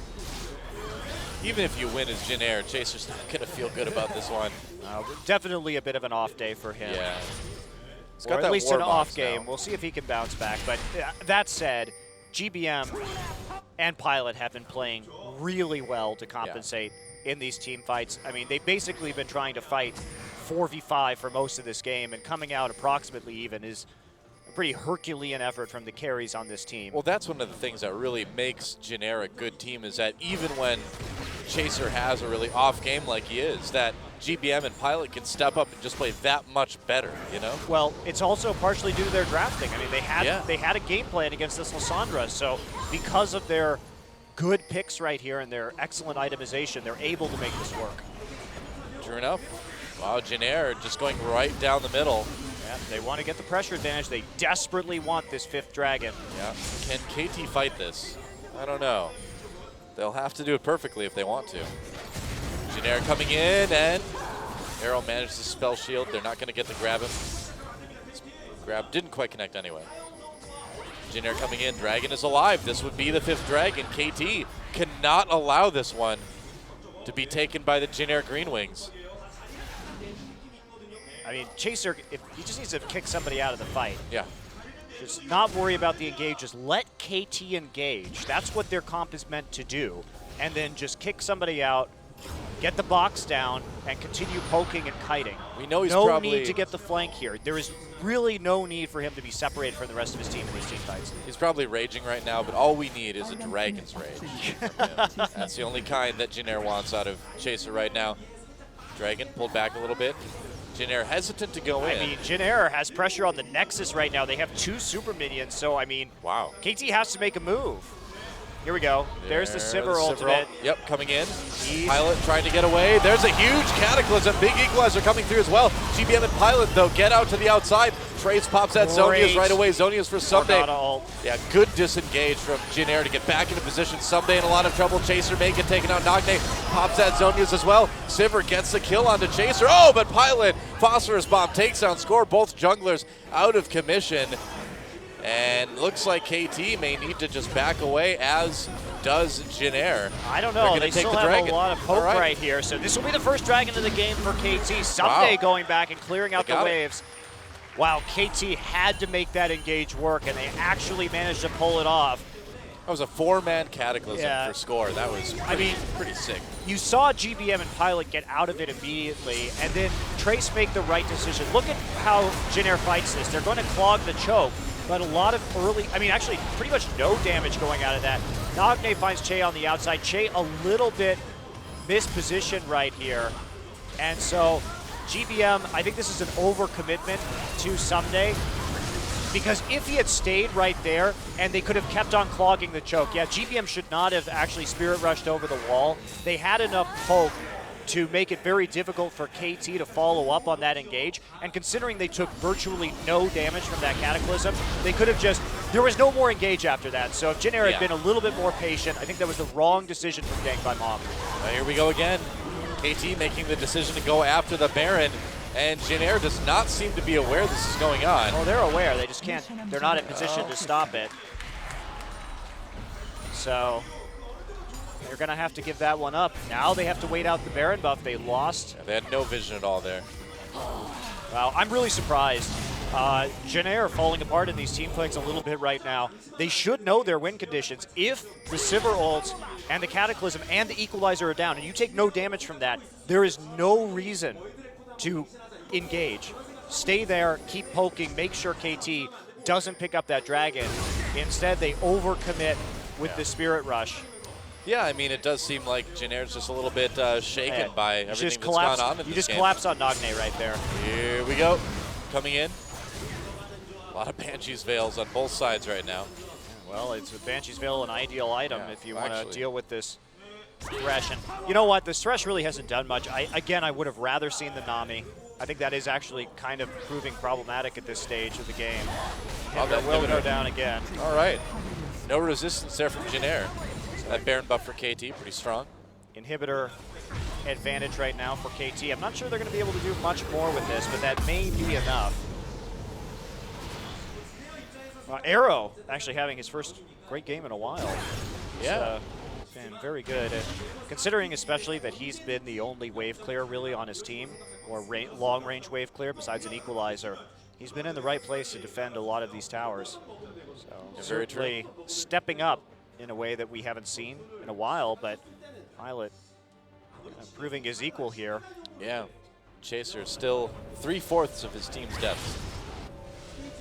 Pretty rough. Or no, it's about half. But yeah, about 57% or so. My math is not good. I did not major in mathematics. I did the opposite. So here we go. Jenner trying to defend right now. The wave is not so pressed up in the mid lane, so maybe be able to hold on to this for some time. Here we are, just trying to pull that pink ward. I'm sure why they are really concerned about that right now. Oh, grab on the score. Can they turn this into a kill? Dark Binding as well. Whirlwind comes in for zoning, and that does help Score escape. That turret in a lot of trouble. Arrow taking some damage from the turret laser. Pilot getting out in front. He's got to be really careful. That ward is almost like bait for a kill onto the AD carry. All right, they sent Lee Sin back to take care of the wave. Yeah. So all of the poke, all of the wave clear will be staying at this turret as it does get very low, however, and they're not going to be able to defend it. Yep. Oh, KT continuing to push into the base of Jin Air. They're going to go after their second inhibitor now. Jin Air in a lot of trouble here. This game is still very close, but KT with the edge right now. Baron buff is gone, though. Well, that's a little bit too late now. Jin Air doesn't want to be in this position. They want to be counter-engaging. They don't want to have to engage themselves. Arrow out in front, but he actually does get his spell shield popped by its Foxfire. Yep. Oh, there goes the inhibitor. Jin Air can't stop it. KT gets another one. Poised to maybe win this game. Yeah, KT. I mean, they've won all the small victories, and had there not been quite so much pressure on these inhibitors, Jin Air may have been able to pull this one out a little bit easier, but they did get out-rotated by KT in the mid game, lose a lot of their defenses, and they're not very well built for engaging against a team with this many Banshee's Veils. They want to kite, not engage themselves. Yeah, I really do feel again, too, like if Chaser hadn't had such a dismal first half of the game, this would be a much different situation right now. Yeah, I totally agree with you. Yeah. Very un-Chaser-like errors coming out in this game. Report Lee Sin beating. Report 9X. Yeah, not his best game, that's for sure. Yeah. And what do you do at this point? So many Veils. Absorbing the hooks, absorbing the dark bindings. You pretty much have to clear them with missiles or orbs of deception in order to get the preferential pick, but Arrow with the double spell shield is going to be quite the menace. Nagne with the spell shield and the Zhonya's Hourglass as well. You can see Pilot right there trying to clear that last shield off of Lissandra. I mean, that is one nice thing with Score. Kiwo, Score comes over the wall here. GBM, the knockups. He gets out, takes a lot of damage. Chaser safeguards away to him as well, too. It's all about killing GBM, but they'll settle for Chaser yet again. Why not? Seems easy. And now going for the dragon again. Jenner is going to be denied that 5th dragon once more. Yeah, they can't really do anything about it. They just have to keep holding on to these waves and try and save their base at this stage. There's nothing really Chaser could do now either. At this point, it's not Chaser's fault that he's dying because he just gets locked up by the Lissandra ultimate and focused every time. Yeah. So I mean, there really isn't much more he can do. Well, it's so important too, actually, for KT to keep picking on him. If they can put him on tilt for next game as well, too, that's a really nice thing in their favor. That it is. That it is. Yeah. It's going to be trying to build, looks like a Randuin's next. And Janair trying to play this patient style. We're nearly an hour into this one already. Yep, I feel like this is becoming a trend with Janair now. Well, Janair is just playing well from behind. That's the thing. Is it? They always do. They made it so difficult for KT to close, even with some pretty insane advantages in terms of inhibitors and. Yep.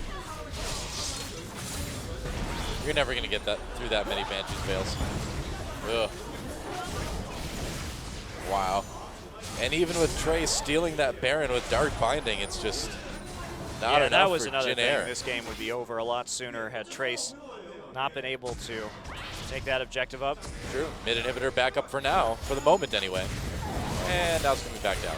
Now also, KT, now with the Lockets and this much MR, it's really hard for Janair to poke them out. They're entirely reliant on their AP for poke damage, and you can see how little effect it is having. Well, they managed to keep their inhibitor alive for now. Baron up in about 5 seconds at this point. Janair pushing back down the mid lane. They could get backdoored and lose that inhibitor very, very quickly. There's a flash. There's a Cataclysm coming in from Score. Box used, though. They're going to kick Score out. Everyone onto Pilot, though.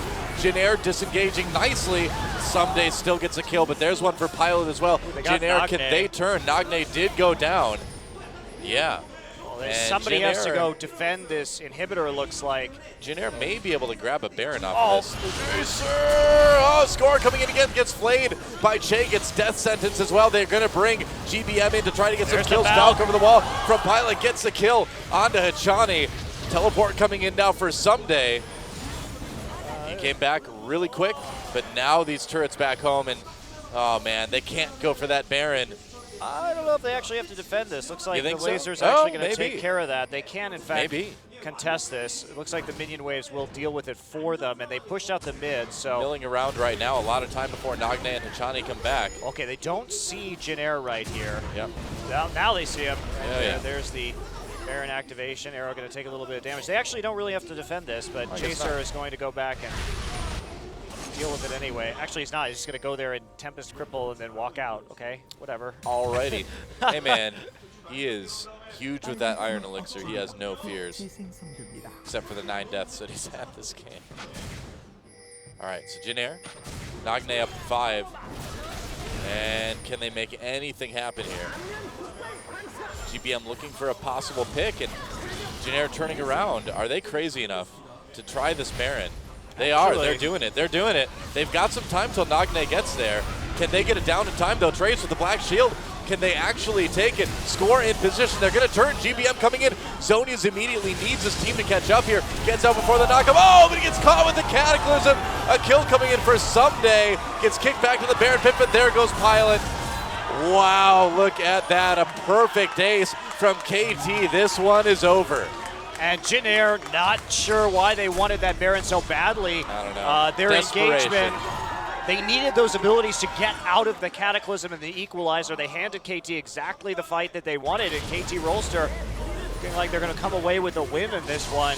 Wow. I mean, Janair, I feel, did everything they could to deal with Chaser's incredibly poor early game, but KT able to out-rotate them on the map, had that vision advantage, and played it out, capitalizing on Janair's mistakes. That's right, Chaser the anti-carry in this game, and in the end, KT with probably the best play we've seen from them so far this season. That's going to get them the win in Game 1. GG. They really did look a lot more decisive in that game than their match against Janair. And yeah, they look good. in particular actually had some pretty important team fighting. Also, Arrow stepping up 10-1-9, really being the hard carry that his team needed. It's another hour-long game for Janair, but they can't fight back from that early deficit. And that'll be Trace's first loss on Top Morgana. Yeah. I wouldn't really say it's his fault, though. That's for sure. No. He had a good game. He did what he could. Yeah. But in the end, also, all of those Banshee's Veils coming in meant that the poke damage just wasn't there for Janair. See if they can bounce back and turn this series around, or if KT could come out with a very surprising 2-0. Score again, doing a lot of work for his team that game. That his contributions really can't be undervalued. Well, if Jin Air's only losses in the last, month or so are to IM, and if it becomes IM and KT, it's a little bit odd, isn't it? Yeah, very odd Yeah, that they very can take strange. out some of the top teams like SKT and CJ 2-0 and then Yeah. fall down 2-1. So Jin Air has to turn things around. Both times, though, it really was the same thing. I mean, at first, Che was having a terrible game against IM, then they got cocky, and this game, Chaser, with probably the worst performance we've seen on him yet. When we come back, can KT get the 2-0, or will Jin Air tie it up? Don't go anywhere, guys. We'll be right back.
And we're back on Champion Spring, and it looks like Score is going to get the MVP.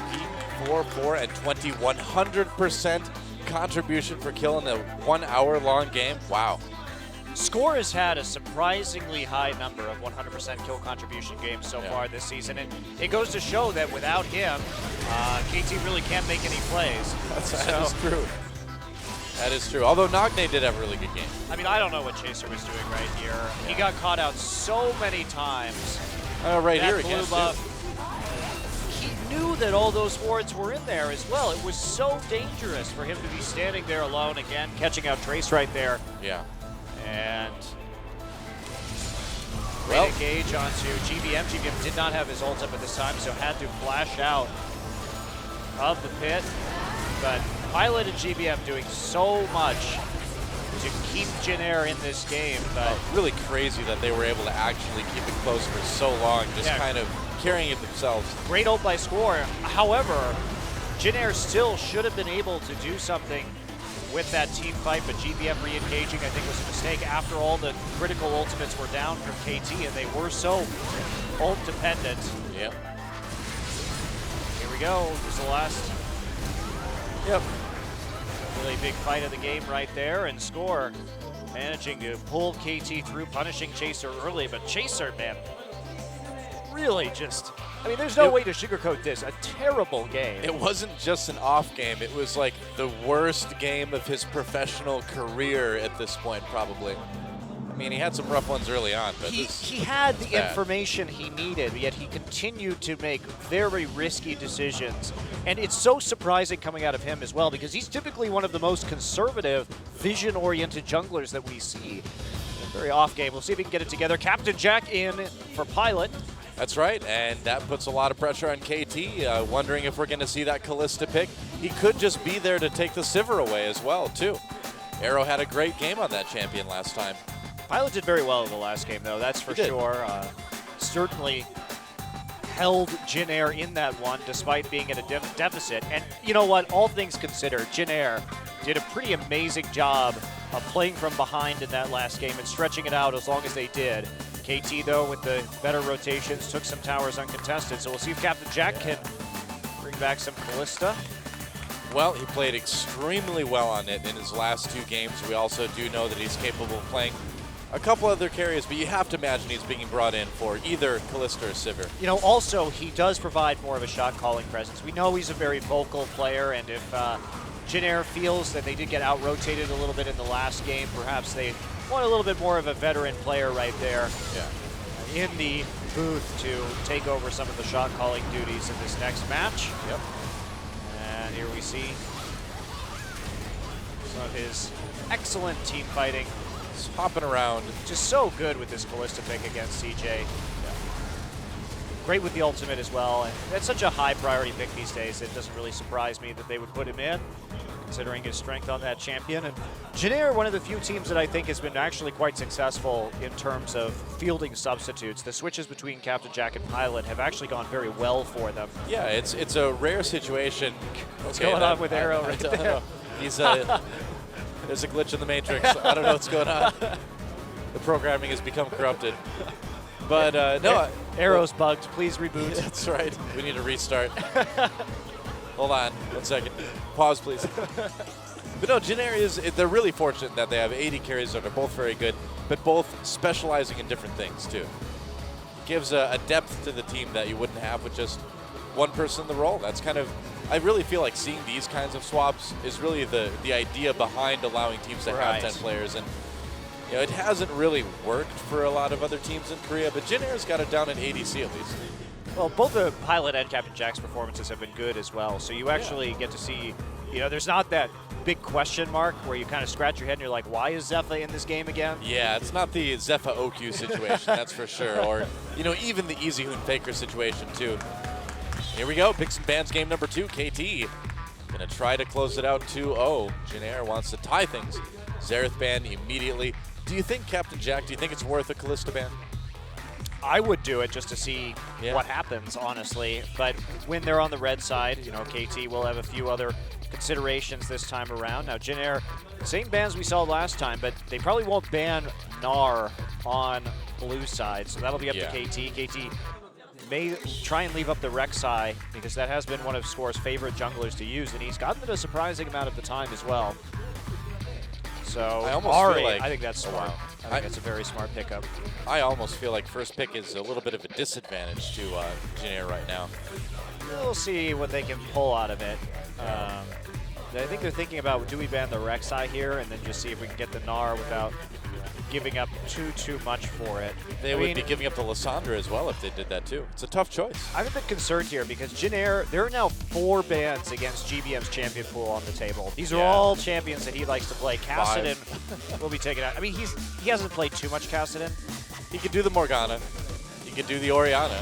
Yeah, this is looking more and more like it's tilting towards an Orianna or Jace game for Yeah, that's it. GBM. Now, I'm not a big fan of GBM's Jace, but he does play it. I think the Orianna, certainly a stronger champion for him at the moment. See if he has anything new to pull out, though, as well. Lissandra's still available. Lissandra should be first picked here by Janair. Almost certainly they need to take the Lissandra. GBM's Lissandra can be very, very good, too. Yeah, you got to take it. Yeah, you take Lissandra here because Nagne actually did play well. Nagne will probably play Azir this game, so it's going to be Gnar, Rek'Sai, and then we'll more than likely see Nagne's Azir. So that'll give Chaser Jarvan if he wants, which could be a little bit more of a comfort pick, I would say, this time around. And the Morgana's still available for Trace as well, too.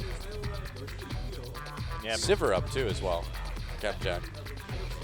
And Rumble. Obviously not a Oh, Rumble. preferential matchup against the Gnar, but they can always lane swap against it and see what they can do. They don't have to pick it immediately, of course. No danger of that Rumble being selected with Gnar already locked in. I imagine this Rek'Sai will be locked in. They may be talking about further steps in the draft. There we go. You know, Daw, I'm a big fan of professional teams letting the timer run out so you have the maximum amount of time to talk, even if you've already made your decision. Yeah, that I was think it's something smart. that I really insisted on in my coaching for teams to do. I think that locking in quickly, there's not really a need to do it.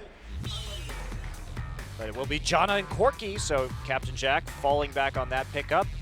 And in fact, the Sivir will be taken again. Arrow did do quite well on that champion in the last game. High amounts of engage again for KT. I'm a little bit surprised they didn't take away the Sivir. You know, I mean, that's if you're just going to run Corki again. You know, Pilot plays a perfectly fine Corki. Did a great job last game, whereas Captain Jack really kind of a Sivir master for a long time, for years. So I'm a little bit surprised. Yeah, you take away the Morgana here. This is a good draft from KT. That is one thing that KT has done consistently well, in spite of their flaws in their gameplay, is their draft has actually been very good and very consistently good over the course of the season. It's rare to look at KT and say, wow, they really put themselves at a disadvantage in the pick and ban phase. It's been on point. So I think their coaching staff definitely doing work in that regard, and the players, the ones dropping the ball a little bit in terms of executing the game plans, could be a Jace here. A little bit of an ambiguous pickup. We don't see top lane Jace that often these days, but against the Gnar, we may see it. You can see that. Yep. The Ezreal, the Master Yi, that'd be nice. Mid Ezreal. Looks like GBM may be wanting to There we go. take that. I think the assumption here is that there's going to be an Azir pickup. And so they want to deny that possibility. And instead, I mean, Zed is not actually the best champion against mid lane Ezreal because the Iceborne Gauntlet can shut him down a little bit. Yeah. You know, you never know. It could also be a mid Morgana as well, too. KT taking a page out of Janair's book, even.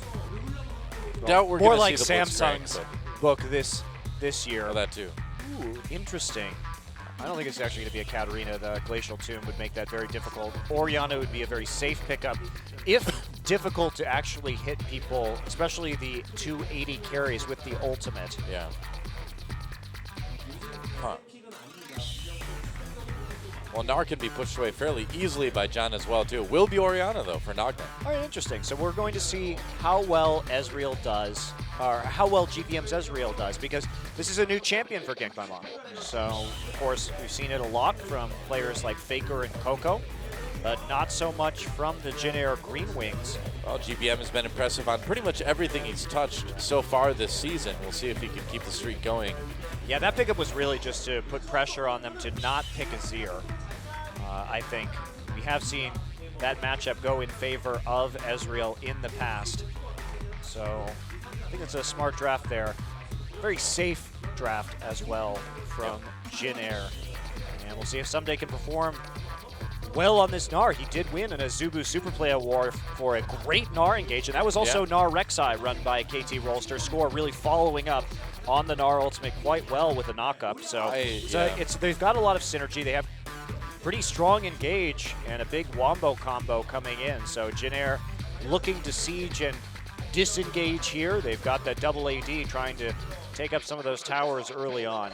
I think the big pressure, though, is on Chaser. Can he perform a lot better than what we saw in game number 1? Can Jin Air force a game 3? It's time to get in the game and find out.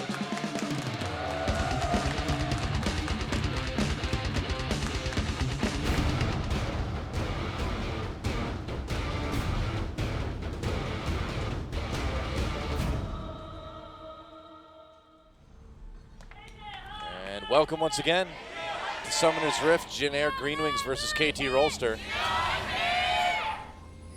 And GBM's Ezreal. We'll see how it goes.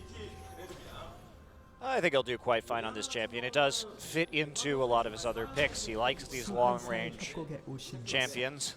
Saw his Ahri and the mobility that he did very well with in that last game. Yep.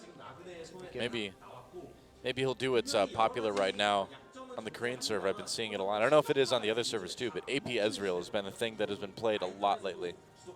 In my games anyway. I don't know why, just suddenly this week.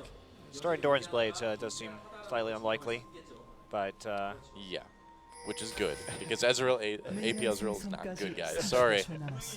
Yeah, I know your two-shot barrage does like 1,000 damage, but it's not worth it. It's just not worth it. Especially because this time Jin Air, while they really did go heavily into AP last game, they've got such, if Ezreal goes AD, with the mixed damage from Corki, they have such a very well-balanced composition in terms of damage, so it'd be a little silly for Ezreal not to go for the attack damage this game, and I did not know that Recall made a bunch of Poros. Oh, what do you know? Well, learning something new every day.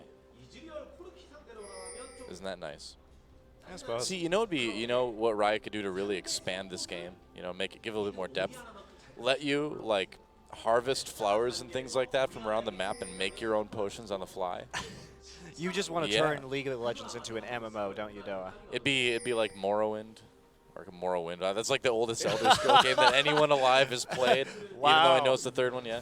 Old man Doa with the sick video game references. We played Commander Keen. And Wing Commander? Wing Commander.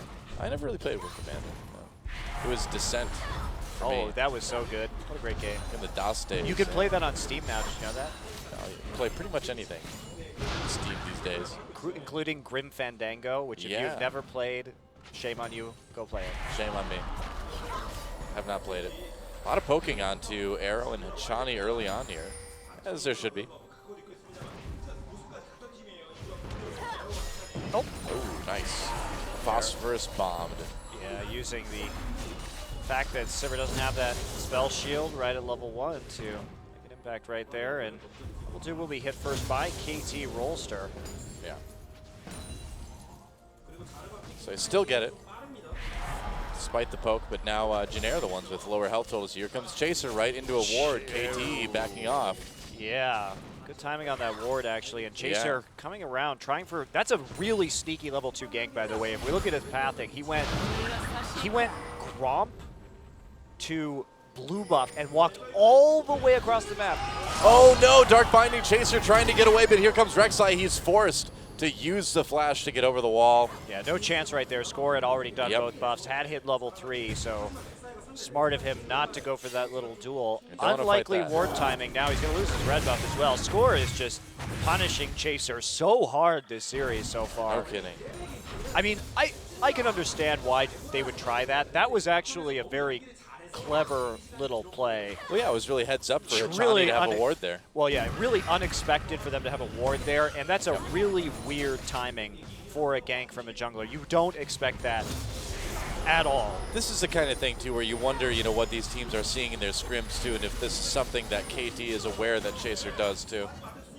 Yeah, perhaps. I mean, I don't think they've been scrimming recently. Well, not usually. right now, but I mean, you know, in the past, perhaps. Yes. Possibly. It was quite a little cute move, but not going to bear any fruit for Jin so far. And Jack and Che doing a good job of CSing in a tough matchup. Everything looks about dead even in the top side of the map. Score looking for a lane gank right now.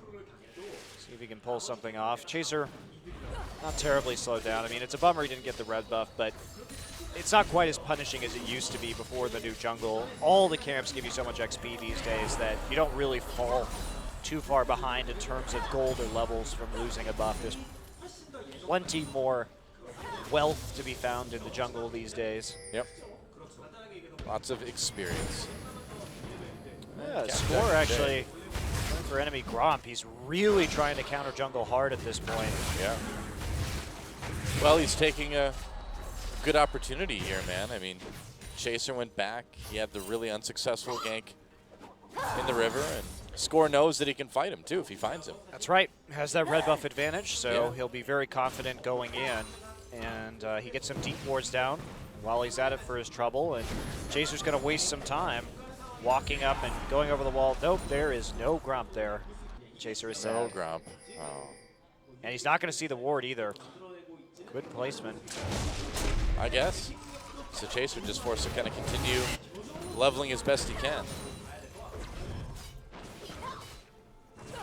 And we heard tell as this season started up that a lot of the Korean teams considered Score like the best jungler in Korea, but we hadn't really seen it manifest yet. I mean, a lot of that was due to the weakness of his lanes, but Score's decision making has been really solid so far. Yeah, This season, he just hasn't had strong laners to work with, so he's constantly having to cover for their weaknesses. he also did. He was the one to ask to be put into the jungle role too. It wasn't like something enforced where they're like, no, Arrow's the AD carry now. You have to go in the jungle. Score asked to go in the jungle, and it seems to be a pretty good choice. Yeah. Definitely has been working out for them so far. GBM already back in lane with a tier, so we have had recalls pretty early on for both of our mid laners. Of course, Ezreal wanting to pick up that tier as soon as possible to get that Muramana quite quickly. And there's Arrow taking a lot of damage actually from the Gatling gun. Yeah, he's Low getting low on mana. mana. Yeah. Lets Captain Jack be a bit more aggressive. For sure.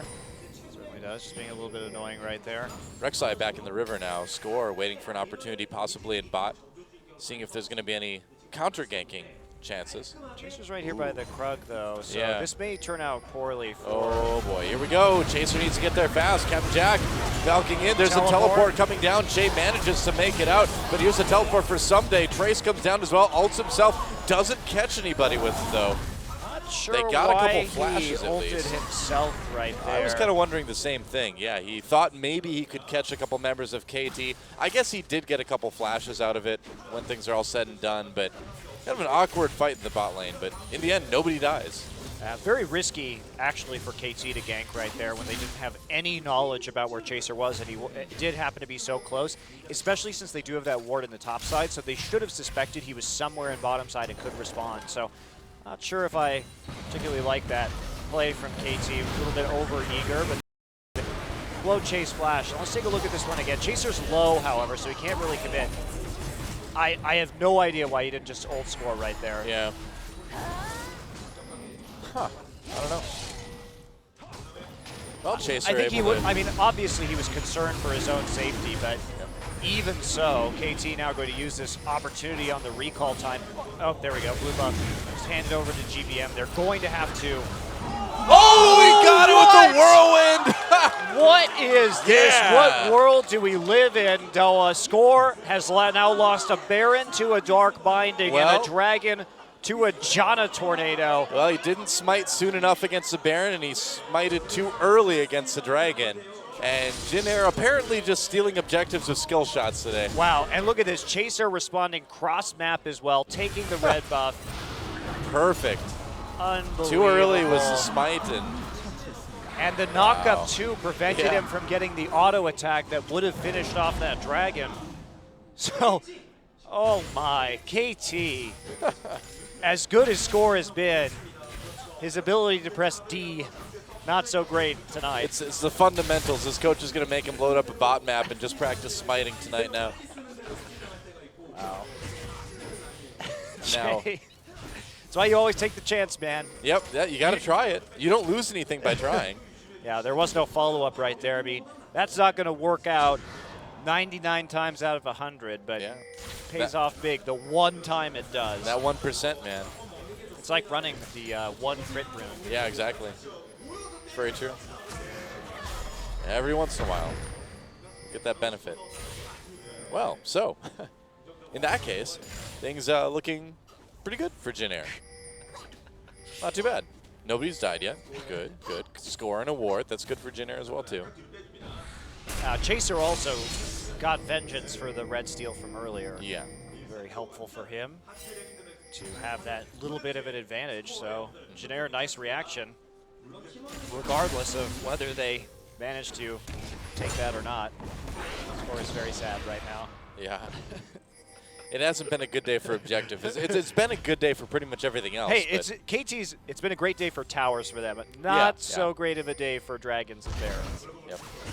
Having both stolen in one day, that's rough. Both stolen by just Qs too. Yeah, Morgana Q, Janna Q. This is what steals objectives, guys. Just Q it. Just Q it. We're gonna get that Nike cross sponsorship at some point. Brought to you by Smitey. Smitey. Just Q it. Well, Smitey, you would think, would want people to be able to use Smite. No, the Q is the Smite in this case, Noah. I suppose that is your smote with Q. Yep. Smitey man support just didn't come through that time. Oh boy. Well, Johnny and Score on the roam here into the mid side. Chaser clearing out a pink ward, but they know he is there. Yes, they do. They know that Hachani's there. Well, actually, they don't. They probably thought that was Chaser with the tremor sense, but nothing coming of a little movement into the mid lane. Which is really strange, because if you were sensing things through ground, you know, reverberations and stuff like that, you think Janna wouldn't cause any because she's floating, whereas Jarvan would be like big, heavy footfalls because he's in armor, not footballs. Footfalls because he's in armor. So I don't know. Rek'Sai, I don't know if you can get like glasses for tremor sense or whatever, but Yeah, how does that work? yeah. That's a great question. How can you detect Corki either? Yeah, exactly. Well, maybe there's like a little, no. It's not like he's got jet engines pointing at the ground. It's just like a little helicopter thing, so I don't know. Lysandra, too, doesn't really walk. She sort of like glides. Well, she's connected to the ground via all that ice. That is true. Although it's kind of like just rock spikes with this skin. With her extra face. Well, I mean, Trace is doing a good job up in here. Oh. Pretty much just a farm fest so far. Yeah.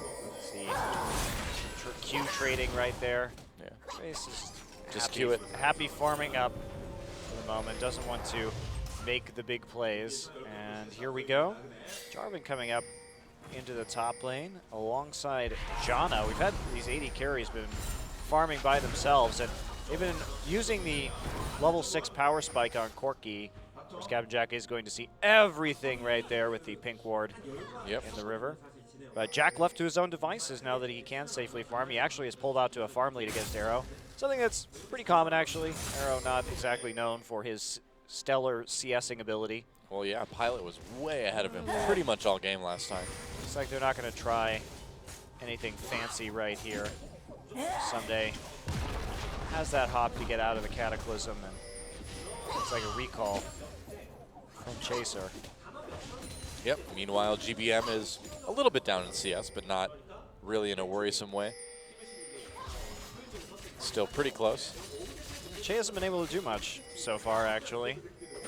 Well, aside from Steel Dragon with his Q, yeah. I mean, he's been out on the map trying to make a play work, but he hasn't found that opportunity. Hachani and Score, that is...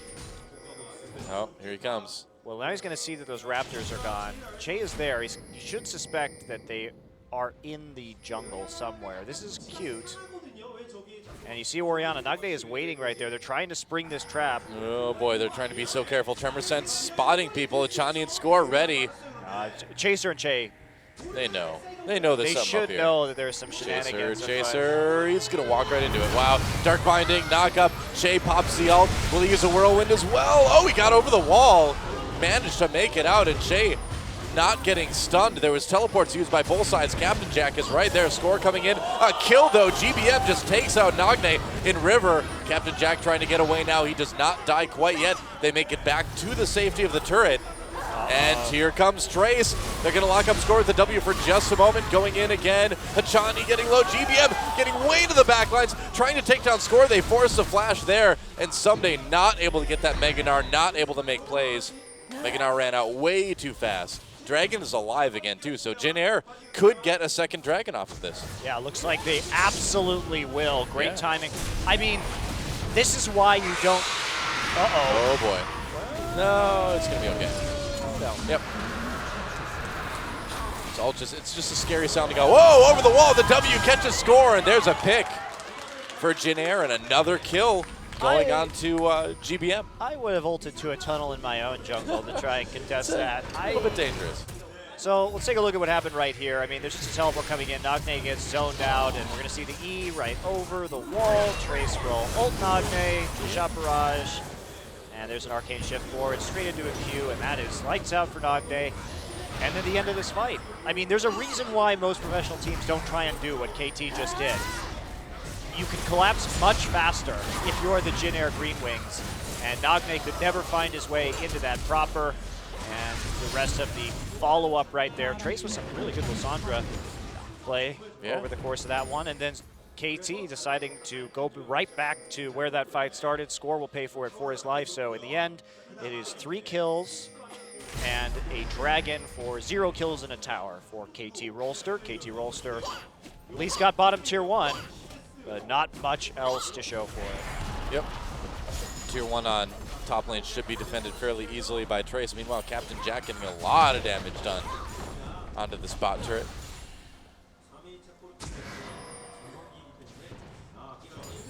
Quite the turnaround for Jin Air.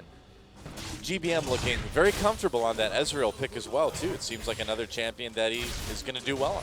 Yeah, it doesn't surprise me. It really does fit with the rest of his champion pool well. Yeah. A big shocker. Score is waiting right there. Yep. And props to Jin Air for dealing with that very well. You can see Chaser is thinking much more clearly this game about where people can or cannot be, because he played out that gank so smoothly, using the Cataclysm and then immediately EQing over the wall. He had a plan in mind. He had the forethought. He was ready for that to happen. Yeah. And oh, Trace, is he ready for this? So there's the E getting away. Score. Oh, Someday gets a stun. Trace knocked against wall by the Gnar ultimate. Score locks him up a little bit. Trace uses the W. Doesn't even need to use his ultimate. Had to flash, though. Patient play by Trace right there. Yeah. He did have to flash, but he was saving his ultimate in case they dove him under the turret for a little bit of extra punishment. Very methodical disengage by Trace there. And Rek'Sai coming back to his blue buff, it looks like. Whoa, gets knocked up immediately, though. Chaser and Che were waiting for him. Captain Jack is right there as well, too. Score getting trapped in the Cataclysm. And you'd think Rek'Sai could just burrow right under it, but no. Already used her tunnel, unfortunately, to get out of that one. Chaser holding on to his ultimate until Score could not escape. So Score going to be the one making some questionable decisions this game. I guess it's just questionable decisions by Junglers Day. It's a bad day for junglers. And apparently, Score is adding on to that by the fact that he can't smite anything, apparently. Score is now, like, just ulted straight into his death twice in a row. That's not how you're supposed to use that ult at all. Well, it depends on if you have that one jerk teammate who's trying to troll feed the opposition. True. That never happens in League of Legends. Come on. Our fine, upstanding community. Yeah, right. Good joke. Wow, you sound so despondent, man. I do, because fine and upstanding has never been a phrase where, you know, packs of 15-year-olds are involved. That's true. That is true. I'll give you that. I think you just need to play some Nemesis Draft. Just relax, you know. You know what's funny is people keep giving me like Nami and Janna. Oh, Trace ults onto Someday. Here comes Captain Jack, the rest of Jin Air as well too. Trace running back. There's the oh, what a huge set. That is a wombo combo, a double kill for Nagne. Make that a triple. Well, that's how you use the Nara ultimate and the Orianna ultimate together. Yeah, Wow. Very convincing setup. You have to be so careful. Jin Air grouping. And this is a huge turnaround for KT. They're going to take a tower. Can they get anything else No kidding. out of this one? Looks like there's not really much more they can take. Jungle is cleared out. They're not going to be able to push to a tier 2 this early, but wow, that is why Jin Air has to be super careful about the engagements they select and must at all times stay spread. Yeah, man. Rek'Sai, Gnar, Orianna, this is pretty scary stuff. They try to go in onto Someday. He's Mega Gnar. He's so tanky. Look at that ult, and then the ball immediately right on the Mega Gnar for the shockwave. What a great team fight for KT. Yeah, that was There's beautiful. a flash forward right here as well to get that final third kill. Huge moment. Boro's coming at you. Man. Nagne has been performing much better tonight than he has Yeah, he has. in any other series so far this season, where he's been just an entire non-factor. His team fighting with Lysandra in game 1 was really on point. Didn't pick up a lot of kills, but managed to drag the fights out for an extended period of time and allow KT to win over the long haul. Now, that will be a tower for tower in the end, and gold lead still for Jin Air. Dragon lead also over to Jin Air. Gold is pretty much dead even, as are towers right now, but it is the Dragons that really makes the difference at this point. Oh, interesting. GBM has gone for the Iceborne Gauntlet this game. Wants to kite. Yeah, wants to kite. Usually we see our mid lane Ezreals go for Trinity Force. Unless there was like a Zed in this game. That is a little bit confusing. Looks like they are committing pretty hard to It does sort kiting of once again. It does sort of counteract the Sivir ultimate to a certain extent. That's true. You pop that, and then your team gets hit by Iceborne Gauntlet. Yeah, it's going to kind of make that ult not quite as useful.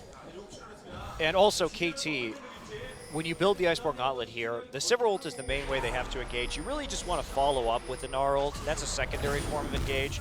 So that makes them really, really reliant on landing a binding or getting Rek'Sai a knockup, which is not a great way to engage. So I think in this situation, having that Iceborne Gauntlet is going to prove pretty beneficial. Someday, trying to clear out this mid lane, but there's a lot of potential poke damage coming in. Someday will go into the Mega Gnar form right now. Can Jin Air last this one out before the Dragon is taken? GBM gets caught by a binding, but Arcane shifts out. No follow-up.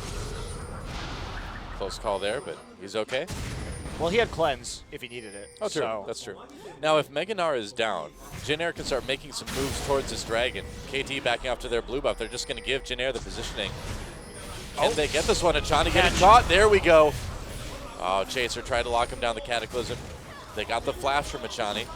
That's really important because now they can't flash in for a Soul Shackle. They can continue to kite Achani out very effectively. Much better poke. Score GBM, taking a lot of damage. A lot of damage. That Iceborne Gauntlet really coming in handy. GBM gets the kill. Gets hit by the Dark Binding, but it doesn't matter. A kill coming in from Captain Jack as well, and it looks like that third Dragon is certainly going to go Jin Air's way. You really can't win the poke game if you're KT, so they have to stay back, can't allow themselves to get caught up. That Iceborne Gauntlet really doing work right there. They will lose a tower for it. Oh, it's so close. They'll save wow, it. they actually saved it and got the Dragon. They're going to try and put some damage onto a tier 2, but they're not going to get a whole lot, if anything, for it with Achani, or I mean with Che moving in there with the shield and Trace coming in just for a little bit of wave clear. We'll have that wave cleared out quite easily. Yep. W in the queue. Finally, they get the tier 1 in the mid, so they trade something for it. But again, better trades for Jin Air. 3 Dragons already down. Yeah, let's watch this again. GBM again. You know, we talked about that Iceborne Gauntlet, immediately putting it to use, keeping the score slowed, and even through that, Black Shield doesn't help a whole lot against AD. Or really at all. Well, it helped him not get slowed right there, but it was already too late. He'd been slowed too much. It was too late, indeed. Arcane Shift Force made that quite simple. So I like what we're seeing. GBM is playing this Ezreal a little bit differently. And man, his read on that situation that he could continue that follow-up in potentially a very dangerous moment. Yeah. Of course, somebody coming over the wall could have killed him quite easily, but knowing his limits and the really Arcane Shift too, I suppose. Punishing score. Well, the Arcane Shift went forward, so. Right, I mean, if it's someone had come over the wall. Yeah, and he had his cleanse and flash up as well. So Yeah, it wasn't too dangerous, but I like how far he went on that pursuit also. Good. GBM, top mid laner. It's a reality. It is a reality. Yeah. After the last couple of years, it's strange to see, but it's really cool. Good for GBM. Getting a little bit extra gold. He was given the Gromp right there so he could finish his last Whisper. You know what really surprises me the most about Gank by Mom this season is not just that he's become good in-game, but that he's become good with so many different champions. It really is amazing. It's the rate at which his champion pool has climbed, I've never seen before. Right. He suddenly became very good. I don't know what it was about his situation that transformed him from kind of a very limited Orianna Zed champion pool back in the early days on Frost to some weird off-meta Morgana Heimerdinger picks on the Falcons to now having a very meta-appropriate champion pool and also playing pretty much every powerful mid-lane champion. I think the only one we've really yet to see that I would consider like top-tier mid from him right now is Azir. Yeah, that's a good point. I have no idea whether he can play that or not. I would be interested to see him try. Doesn't seem to really need it at this point. No, and that's another thing that we have to mention right here. There were 4 bans against his champion pool in this game. Yeah. I mean, we look at his LeBlanc, his Xerath, his Ahri, his Lulu. These are champions that probably, those are all his most played champions this season. And now he comes out, first time Ezreal in the mid lane, seems to be doing very well. Well, the other thing to keep in mind, too, is that there would have been an opportunity, depending on how the other picks had lined up, for him to play as Lissandra as well, too. So either way, he was going to have something that he was good on. You really can't ban out GBM right now, which is a sentence I never thought I would say. It used to be so easy now. I know. You ban Orianna, sometimes Zed, and you're like, well, there, job's done. No more threats, but yeah, now it's becoming much more of a quandary as to what to ban against this Jhin Air. And I think KT did really well overall in the picks and bans. They gave away the Lissandra, but they picked up the Morgana this time so that they have a little bit extra defense against the Frozen Tomb. Captain Jack having a perfectly fine game himself as well. Looks like he's going to be going for that Bloodthirster after the Trinity Force. Same thing Pilot did last game. Worked out well for him. I suppose he could be going IE, but I would imagine it's probably going to be Bloodthirster. He's got that long sword with the BF sword. Yeah, probably going to be that Bloodthirster, like you say. Well, Trace, I'm a bit interested to see what he does right now because you have a Sivir with a spell shield, and you have this black shield, and now someday has a Banshee's Veil. So the number of targets that are ultable by Trace is declining. Also, Nagne picking up the Zhonya's Hourglass pretty early on into this one. In fact, prioritizing that over the Death Cap, thanks to the fact that he was in lane up against this Ezreal and wanted some extra armor to deal with all of that poke. But watching Trace's ultimates in these next fights is going to be really interesting. Yeah. He may ult himself, actually, just because the extra slow combined with the Iceborne Gauntlet should lead to a lot of free auto attacks from GBM and Captain Jack. That may, in fact, be the best strategy for Jhin Air to take in these team fights. Certainly could.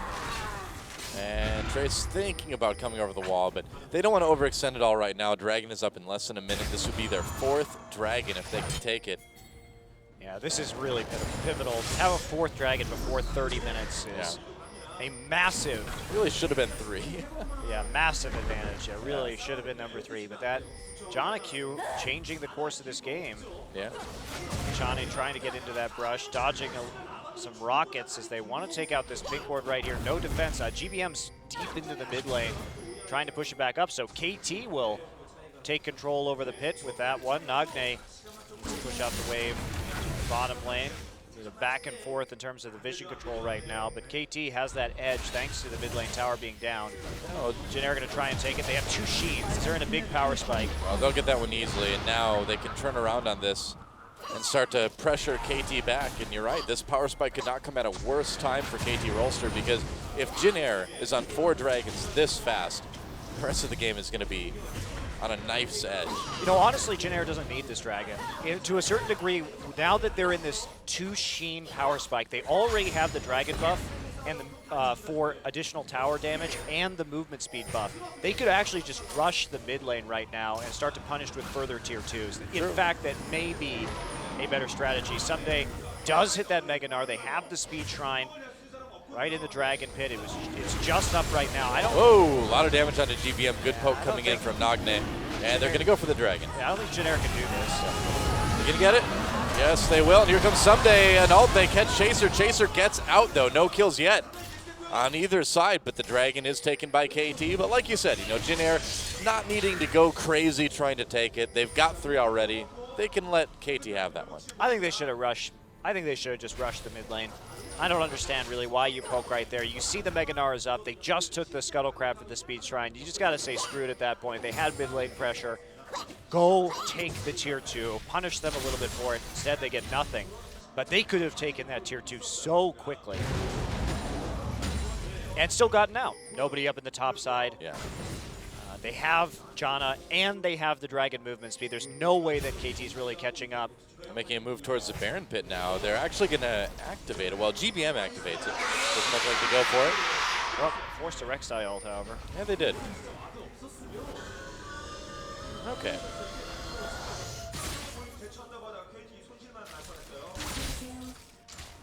Now, Chaser doing much better this game. He bounced back very quickly. Yeah, everything's looked a lot more crisp as far as his mechanics go. He's not getting caught anymore. He's warding. That helps too. KT really Poros. is, though, playing much better this series than we've seen them play before. Finally, some of their players are picking it up and making some plays. Of course, Nagne with that big triple kill. Well, this is what we kind of expected from them, you know, all along, is stuff more similar to this. But it just has not happened until now. All right, Jin Air trying to bait out the Baron a little bit. They do want to force some poke and see if they can contest some objectives. Pink Ward's going down, so Jin Air also being much more active about Baron vision control than we saw them in the last game. Now they attempting to take away this red buff. Someday, bottom side getting quite tanky now. Red buff will be snatched by Captain Jack. Not really anything that KT can do. Now this is, KT's really probably not going to be threatened by a Baron attempt right here. Jin Air is rather squishy, so it would be pretty difficult for them to take a Baron at this point. Any kind of engage from the Wombo from KT would be pretty deadly. Well, KT at this point, I feel like they can kind of just wait it out until the next dragon, right? Yep. KT can definitely play the long game in this one. Yeah. I mean, Jin Air will have some presence with their poke composition in the late game still, but it's all about them dodging the engage. Oh, Cap Jack really KT Rollster. living dangerously there, dodging every skill shot. Teleports up for both top laners. So Trace and Someday will be able to get wherever they need to get to very quickly. Someday itemizing. It's like he'll probably get that Thorn Mail next just to be a little bit more punishing, but Snar maybe have an issue in the late game. GBM already has a Blade of the Ruined King now, though. He's been farming up the Storm. Wow. His kills and assists really helping him to push out, but Nagne now finishing his death cap as well. And they're going for it. Here we go. Sneak Baron. That's right. Nobody really close by. There's the scrying run, so they get some vision on it. Rek'Sai coming in. I think it's going to be a bit too late, though. We'll see if Nagne can get it. No, not quite soon enough. And Jin Air manages to steal away a Baron. Very methodical play from Jin Air right there. They found the opening they needed after continually controlling the vision around the pit.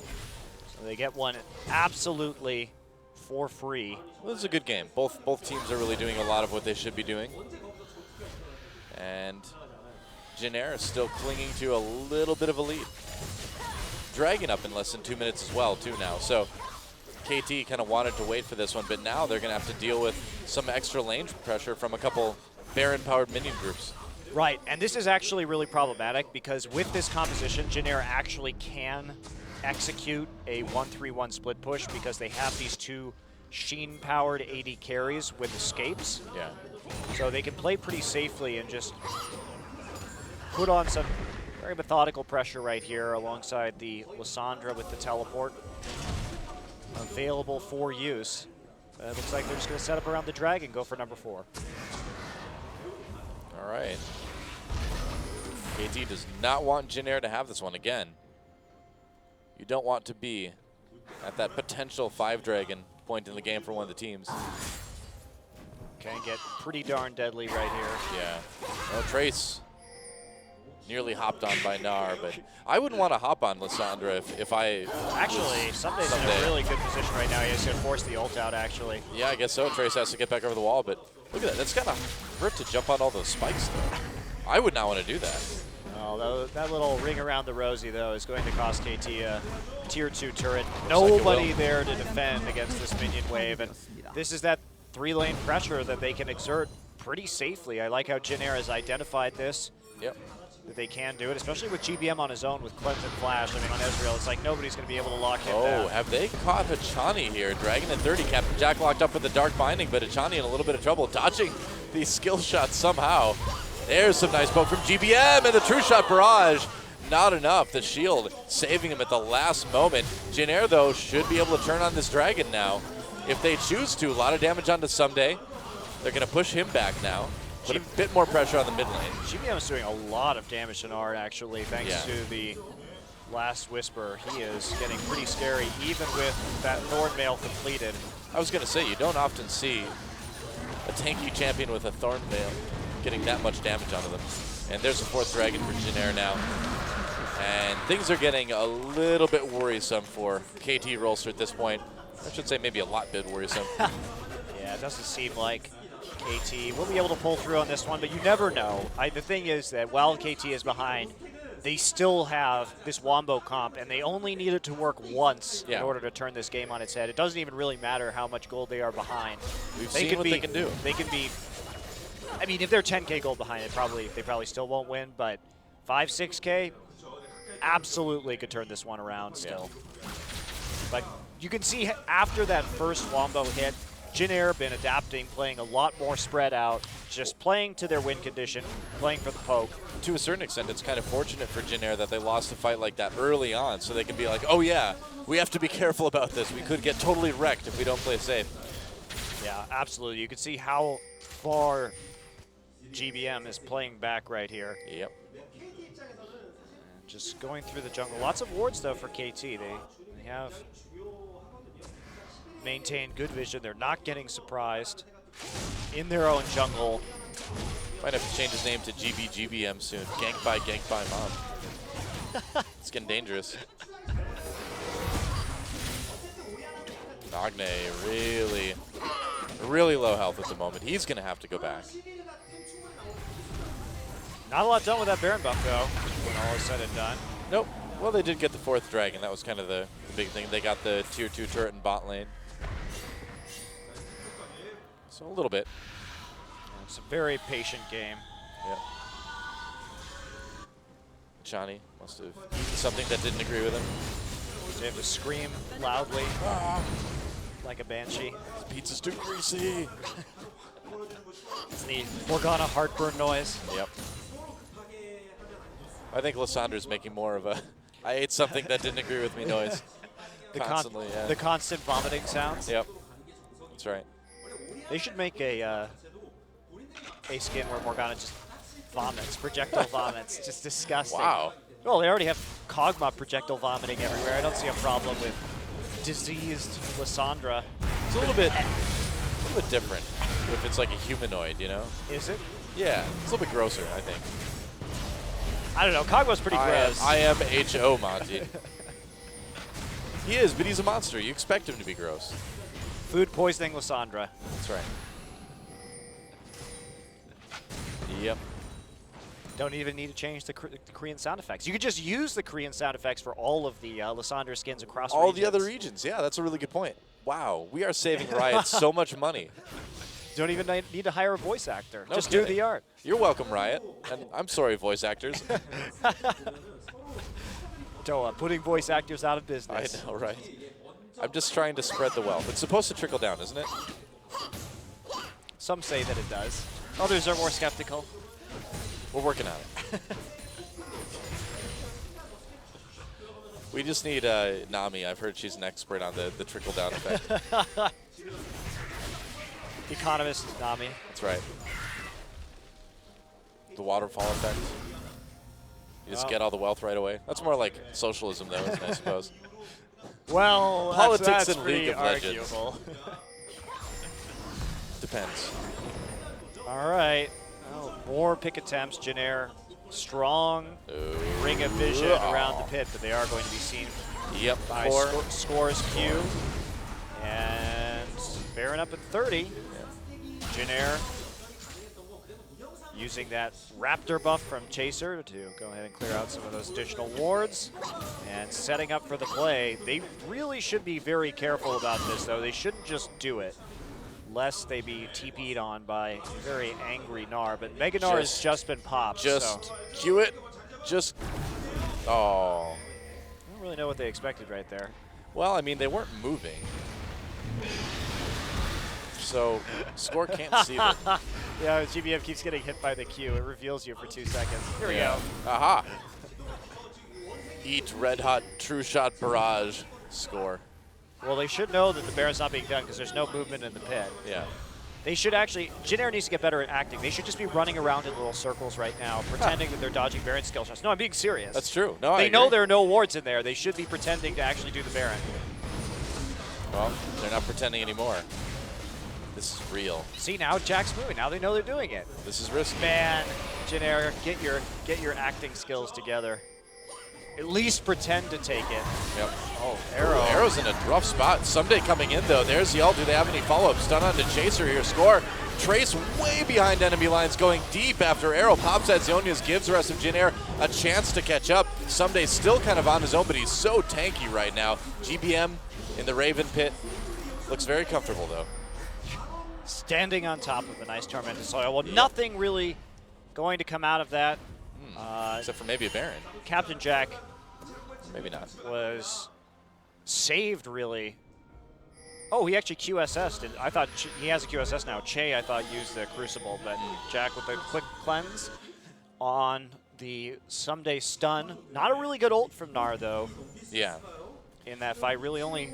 It seemed like a lot of it was done because Che. he kind of had to save Arrow, you know?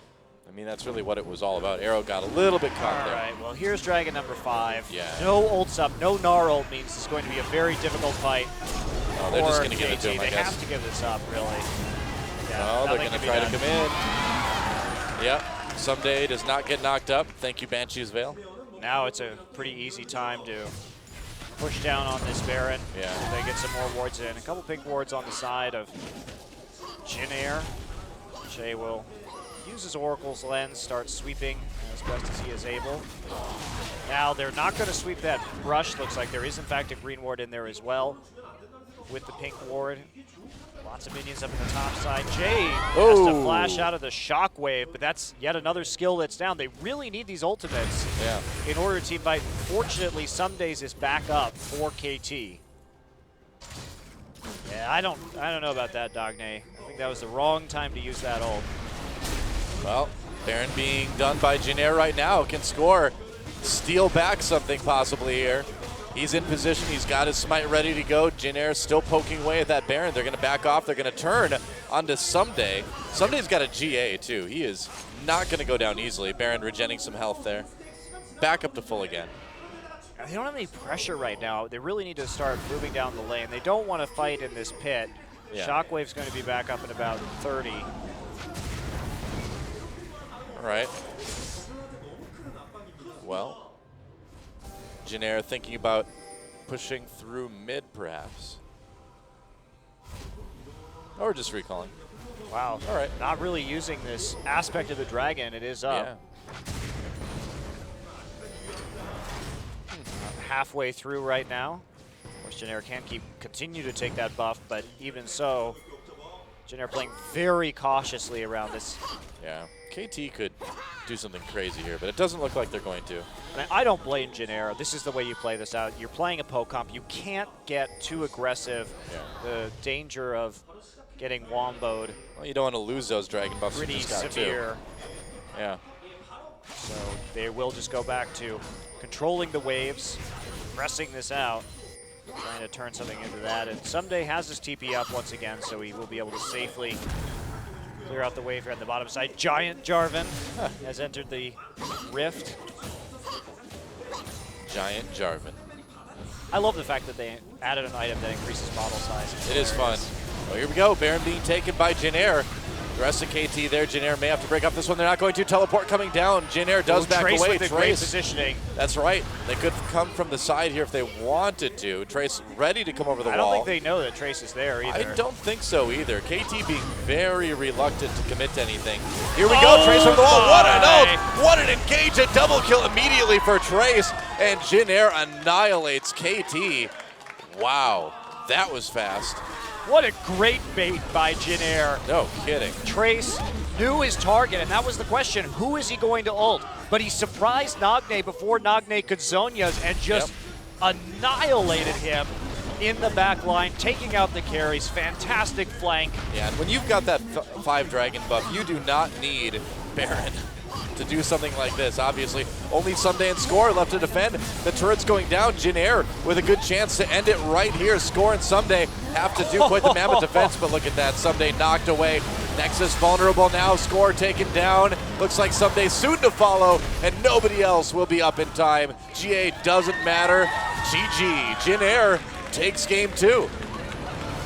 What patience from Jinair. That's Waiting a bit more for like the it. perfect engage. Yeah, Not much. over-committing to any objective, and then they find it.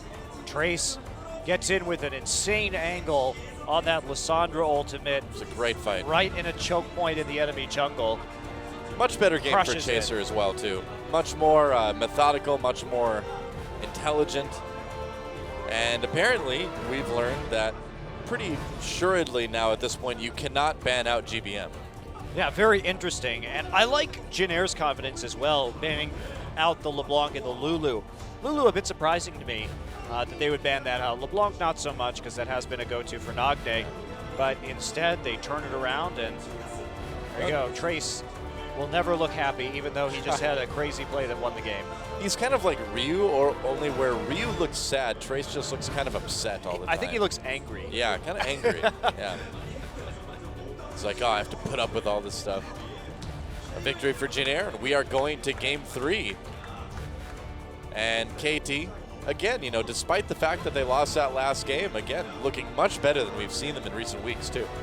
Yeah, they have recovered after a very disappointing loss. Yeah. Wow. Is that Trace? I'm pretty sure. And Cake by Mom on the right, flying around with some Zhonya's Double hourglasses. Zhonya's. Oh, because he had 2. You know, once in a while he buys 2 of an item, just randomly. Yep. Well, we'll be back, guys, with Game 3. Don't go anywhere. Champion Spring returns right after this.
And welcome back, guys, to Champions Korea. And there is Trace with the MVP. 403 really had a great game on Lysandra, and that engage at the very end to set off the victory fight was beautiful.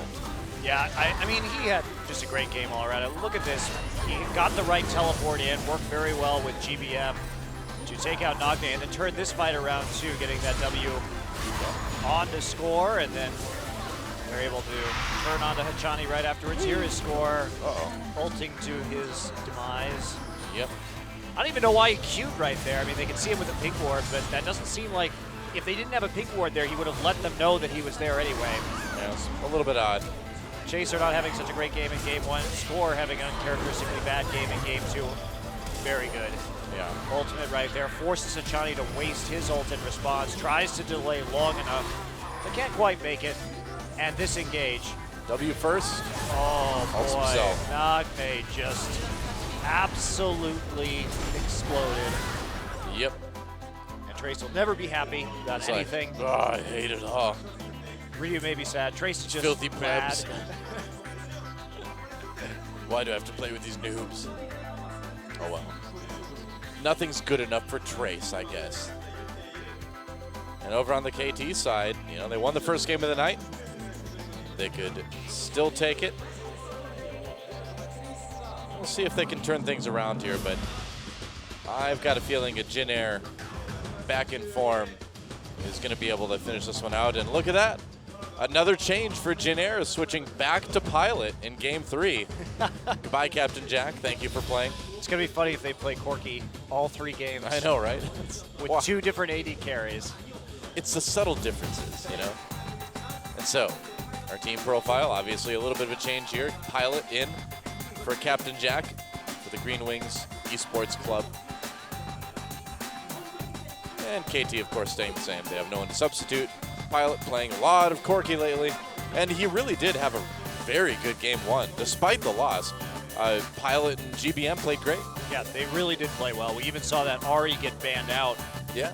by KT in the second game because it did prove so effective, and Nagne apparently not feeling up to snuff on that champion, so see what Pilot can do. He's going to play another Trinity Force AD carry, or maybe this time he will be the one who plays the Hurricane Callista. True. And now,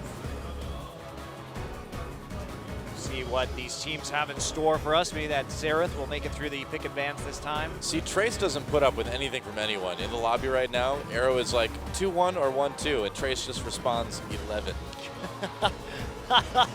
I don't know. Not even sure what they're referencing right there. It's Trace, ladies and gentlemen. Coaches in the booths.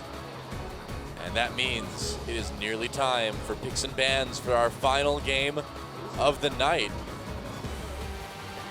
And it is a big one. KT really, really wants to go into the break with a win. Jin Air would like that just as much. They want to tie up at the top. They want that 5-2 score for second place. Well, they'll have it uncontested as well, just due to the point differential. Yeah. And here we go, picks and ban time for KT Rolster versus Jin Air Green Wings. Xerath and LeBlanc, the first 2 bans.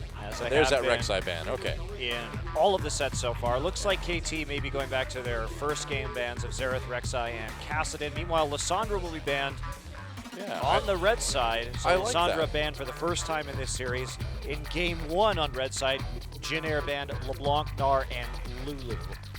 I like the Lysandra ban. I do think it's a little bit, it did seem like it was a bit too dangerous to let KT have that first pick. And there is Callista. Okay.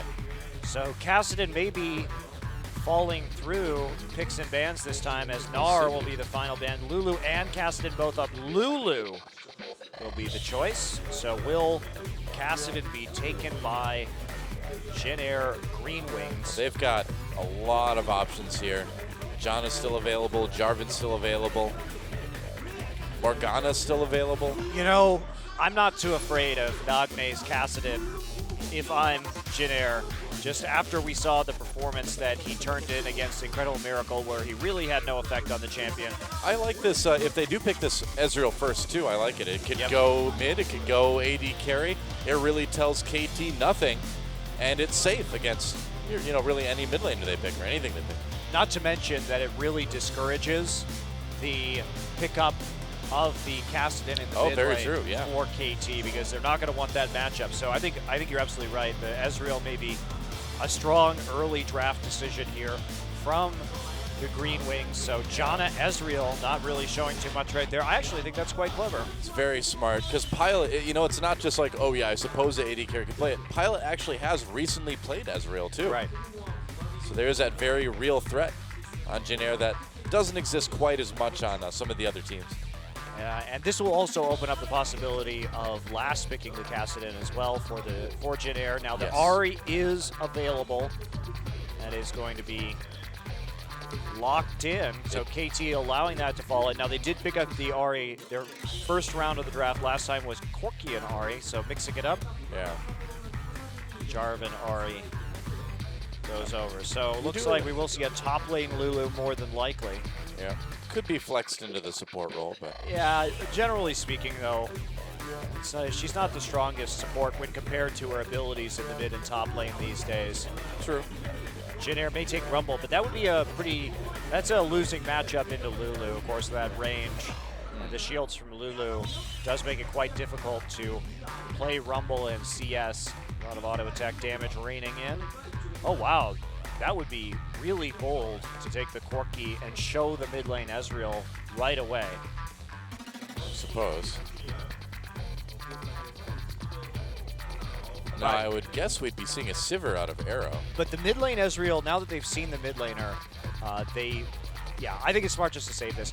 We've seen, this was before Ahri changes, of course, but we saw Coco absolutely destroy FLICKR with Ezreal into Ahri previously. If you do run the cleanse onto Ezreal, you can output so much more damage onto the Ahri thanks to the auto attacks. You can arcane shift the Orb of Deception as well. Yep. So it does make it a really difficult matchup for Ahri to duel an Ezreal straight up. Wow, and they may be considering playing a Protect the Kog'Maw comp here. Sure, that's going to be the wisest of plans, Yeah. especially since they should be confident that Corki's going to be last picked right here. You know, only GE Tigers have been able to pull that off, and they're going to switch it over to Corki. I think that's a little bit safer. I think that is a much better plan. Yeah. Now, will this put Pilot on the Sivir, possibly? Especially because one thing that has been going very well for Jin Air, remember the game that they played against CJ where they had Rumble and Xerath, and they were able just to blow Coco up in the back line. Trace's equalizers were so good. Yeah. Similar story here. True Shot Barrage and Equalizer could absolutely demolish a Kog'Maw immediately. Even if they have the Wild Growth coming in, it can be quite risky. So Corki definitely the safer pick. yeah, I like Corki here. You've got some good poke. It's looking similar to the composition that Jin Air ran in game one. Yeah. Of course, Cassidy. they went for that Thresh instead of the Nami. I think the Thresh is better. Or I mean, the Nami is better. I did have some complaints about that in game one. So the Nami should be able to kite this out. So KT Arrow's mixing up. They're going to be going for the kite comp right now. And will we see, in fact, this Cassidy coming in versus the Ahri? Still going to be okay, of course. You do have that mobility. Ooh. Huh. Yeah. Could go for the Sivir. Could go for the Cassidy. Where's the Ezreal going to go? That's the question.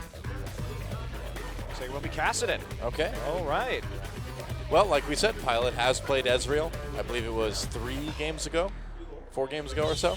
Yeah, 3 games ago. Yep.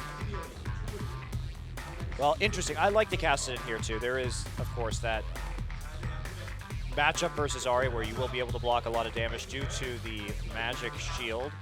So definitely not the worst thing in the world for Jin Air Green Wings, and we'll see GBM can pull off this champion as well. Sure enough. Well, there's our roster for our final game of the night. Jin Air, a win here again could put them up to 5-2 on the season overall, and because of match score, make them undisputed 5-2.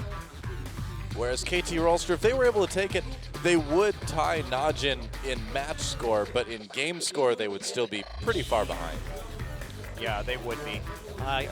GBM has played Cassidy in 4 games. He's 2-2 on the champion, but we haven't seen it from him recently. Okay. So this will be pretty telling as to the depth of his champion pool, which seems to grow pretty rapidly right now, but he with Trace are going to be a big threat to the back line of KT Rolster. We'll see how well they can do protecting them. I do think that their Corki will be better, and KT basically taking the comp that Jenner had in game 1 and trying to use it against them. That's right. Well, here we go, guys. Game number 3. Who's going to take it? Let's find out.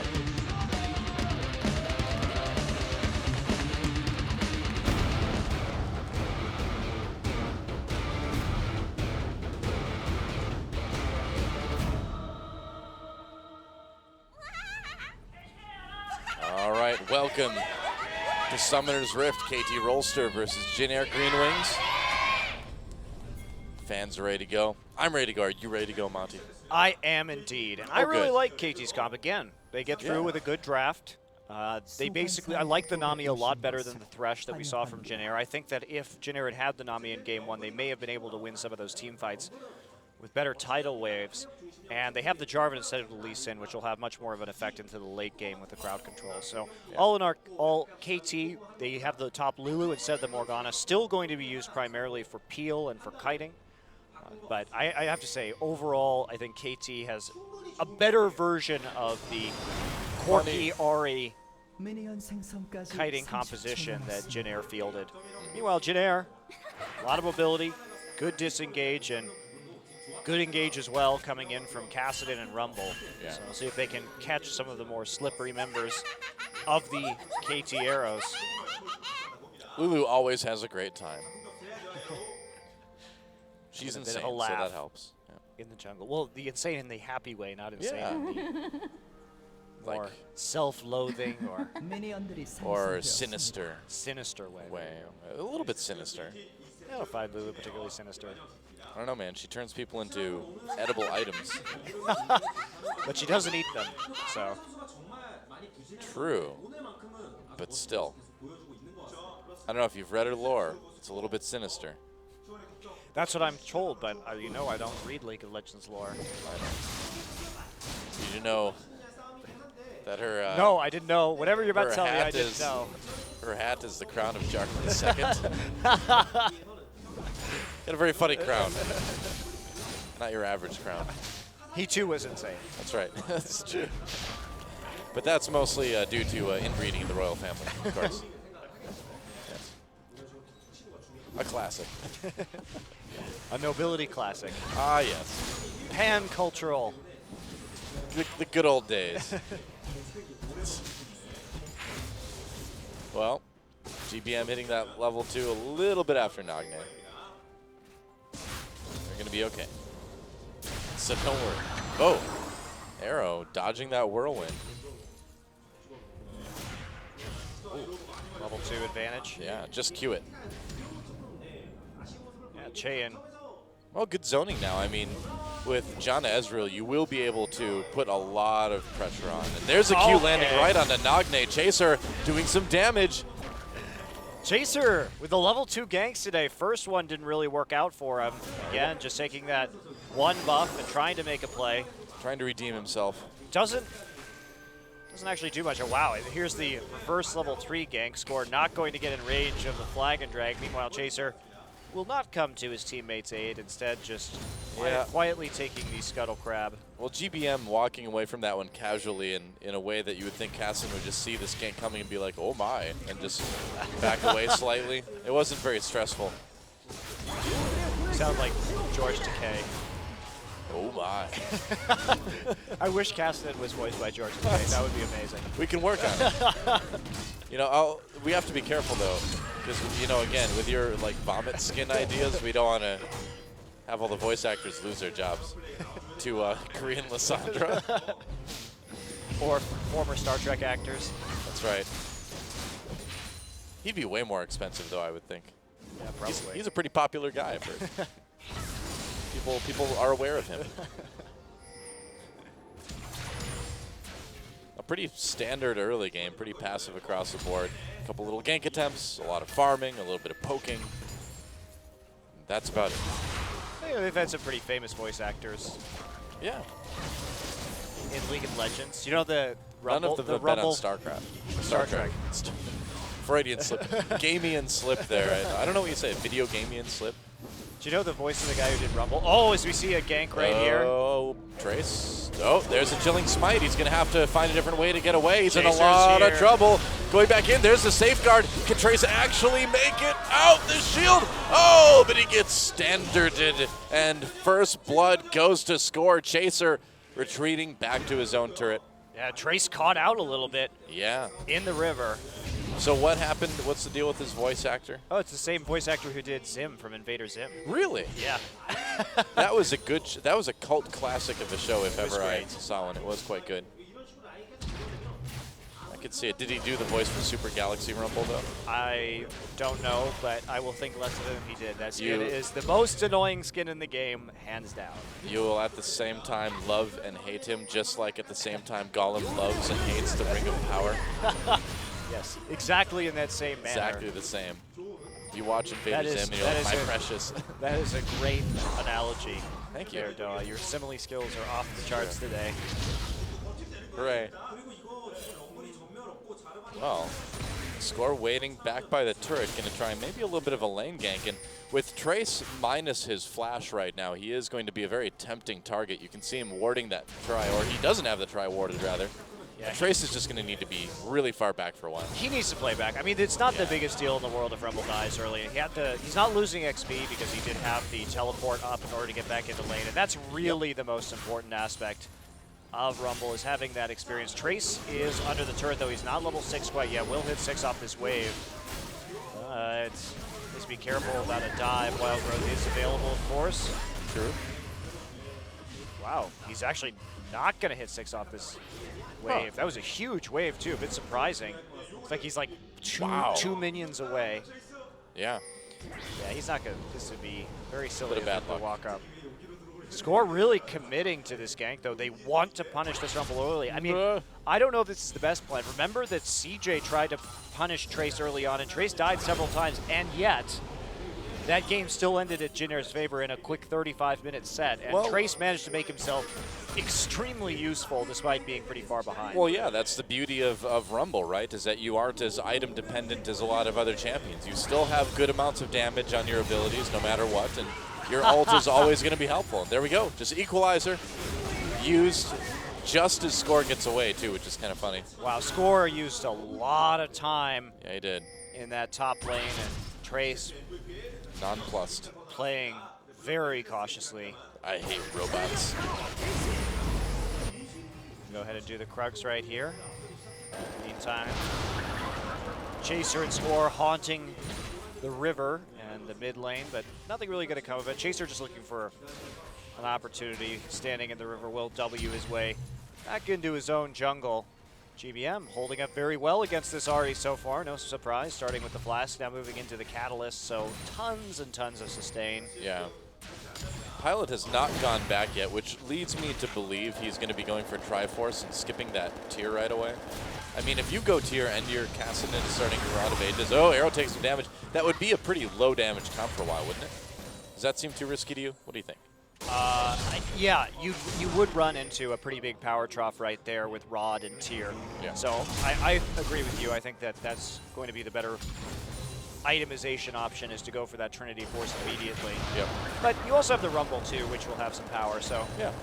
as long as they play it safely, it could be okay. But I think the more, Well, if you go back and get the tier now, that's a lot of time lost, so you could have been stacking it too. yeah, I think that definitely the better choice to go for the Trinity Force, but not an unforgivable sin to go for the Tier, just because you I have will never forgive him if he goes for the tier.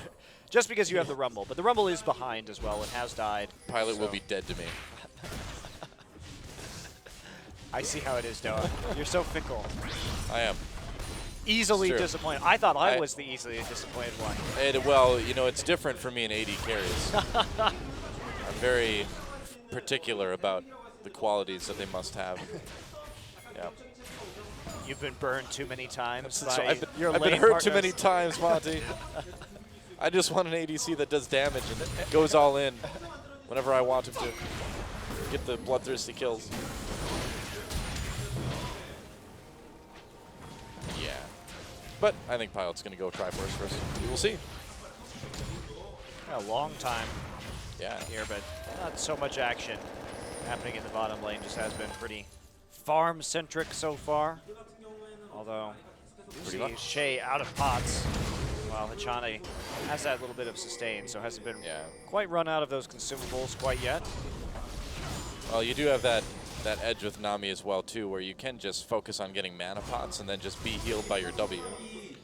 Well, a couple ranks into that, and you'll be fine. Nogne's done a lot of damage to this tower so far. GBM has been bottled up under his turret, and also notice Score has had good wards. First he had a ward right by the Raptors. We're seeing Chaser through that one, and then he changed it up, and so that'll be a fast tower. So Score, thanks to the deep wards he's been getting, allows Nogne to push forward and take out that mid turret. Score playing this matchup really nicely so far.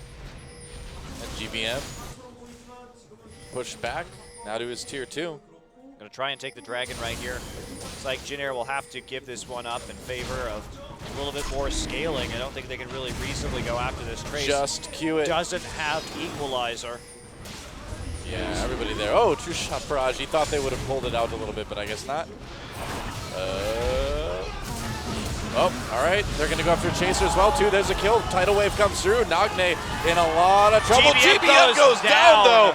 Oh, a double kill for Nagne. Oh, man. And that's a mistake that you make with the new Ahri. That extra bit of movement speed gets overestimated a lot of the time. You can't all-in her like you used to be able to. Very true. Because she can kite so efficiently.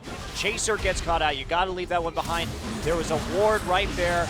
Able to see if GBM gets knocked up just on the edge. Hachane with the flash as well. GBM has that. But look at this. You just can't close that gap. Yep. No more cooldowns for GBM, and barely living Nagne. Well, that tidal wave is clutch from Hachane. If Also he the had not ebb hit and flow. GBM, that would have been a kill for Cassidy. Yeah, also the ebb and flow right there. Really, True. The fact that he flashed for it really did make a big difference. So that'll be 2 kills and a dragon, and all of a sudden KT sporting a 2,000 gold lead and a dragon advantage early on into this game, coming out strong. Man, Nagne has done. He has played better in this series by far It's like than he has in the rest of the season. Where is the old KT, and what have you done with him?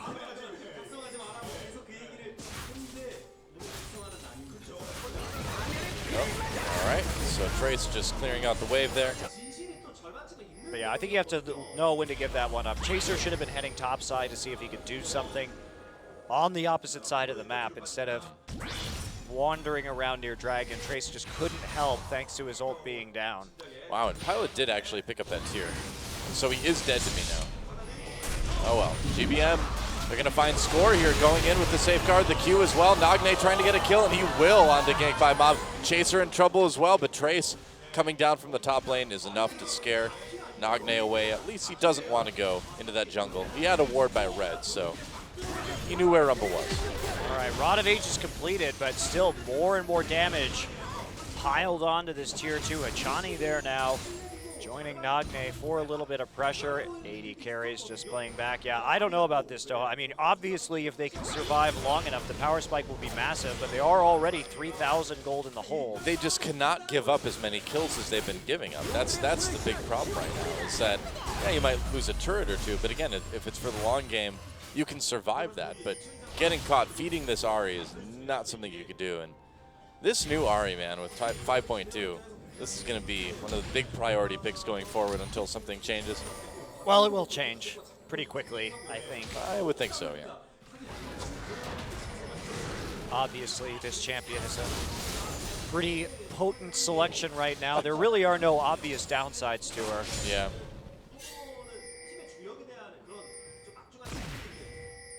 And Trace and KT playing for tower damage just to snowball their lead. Chaser coming up, but he's at 50%. They are going to see their red buff being taken, but I don't think they can do much about it. Well, actually they can. They have 4 people on top side. 2 people are recalling, though. So it looks like they'll just give that red buff up. They were at about 50% HP. Yeah. Trace doesn't have a teleport to use, but Someday is not actually going to push this wave forward. So it looks like that top lane tower will stand for a little bit longer. KT doing just a really, really good job of seizing every little bit of control they can at this point in the game. Yeah, this has been smoother early gameplay out of KT Yeah. than we've seen in a little while. Nagne gets handed over the blue buff after the red steal right there, and GBM Trying to farm forward. They will see him, of course, but he's not going to be able to go too much further than that. Nagne with the level advantage for the moment. Trace has got to be a bit careful. His turret's extremely low. Goes up to Ward. There we go. Gets caught in the Cataclysm. Trace has to burn that flash. Gets knocked up, though, by the QE combo. And I don't know. Trace, no ult. I don't think he's going to get away from this one. Someday Flashes will pick up that kill. And they're going to get the turret pretty quickly as well. Meanwhile, down at the bottom of the map, team's trying to set up for Dragon. They've got some time, but things really going off the rails fast for Jin Air right now. Yeah, Trace not really respecting the fact that Jarvan could be there. Deep wards in across. Scores wards have been absolutely fantastic this game. They have enabled all of the pressure across the map. Score is definitely playing quite well.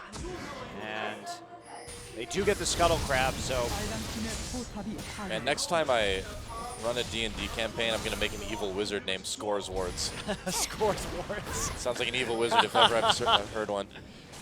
I'll argue with you there. So Pink Ward stays alive thanks to Hachani's aggressive posturing in the river.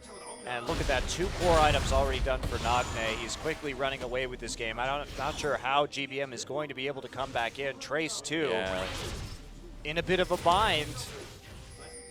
Fallen down by 40 CS, 25 in the mid lane, and then 40 up in top side.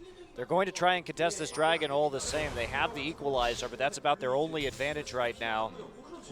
You know, the thing is KT as a team, is so close to being not even able to get into the playoffs, you know, with a few more losses here and there. But if they lose a few more times, get out completely, but still play at this level, they can be like major spoilers to other teams for the second half of the season.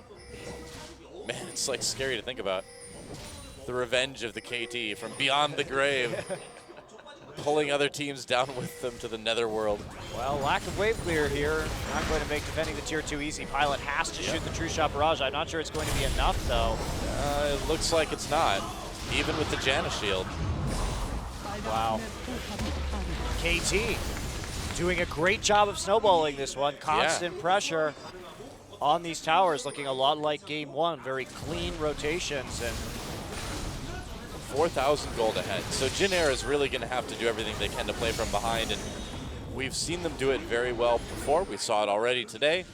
Wasn't quite enough then, and it's going to be they've got 6,000 soon after this next turret. I mean, this is a devastating advantage for KT Rolster. Looks like they've got a much bigger mountain to climb this game.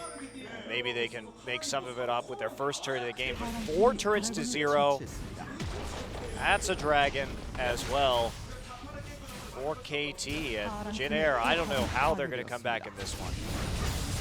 Stranger things have happened. Well, this would have to be truly bizarre.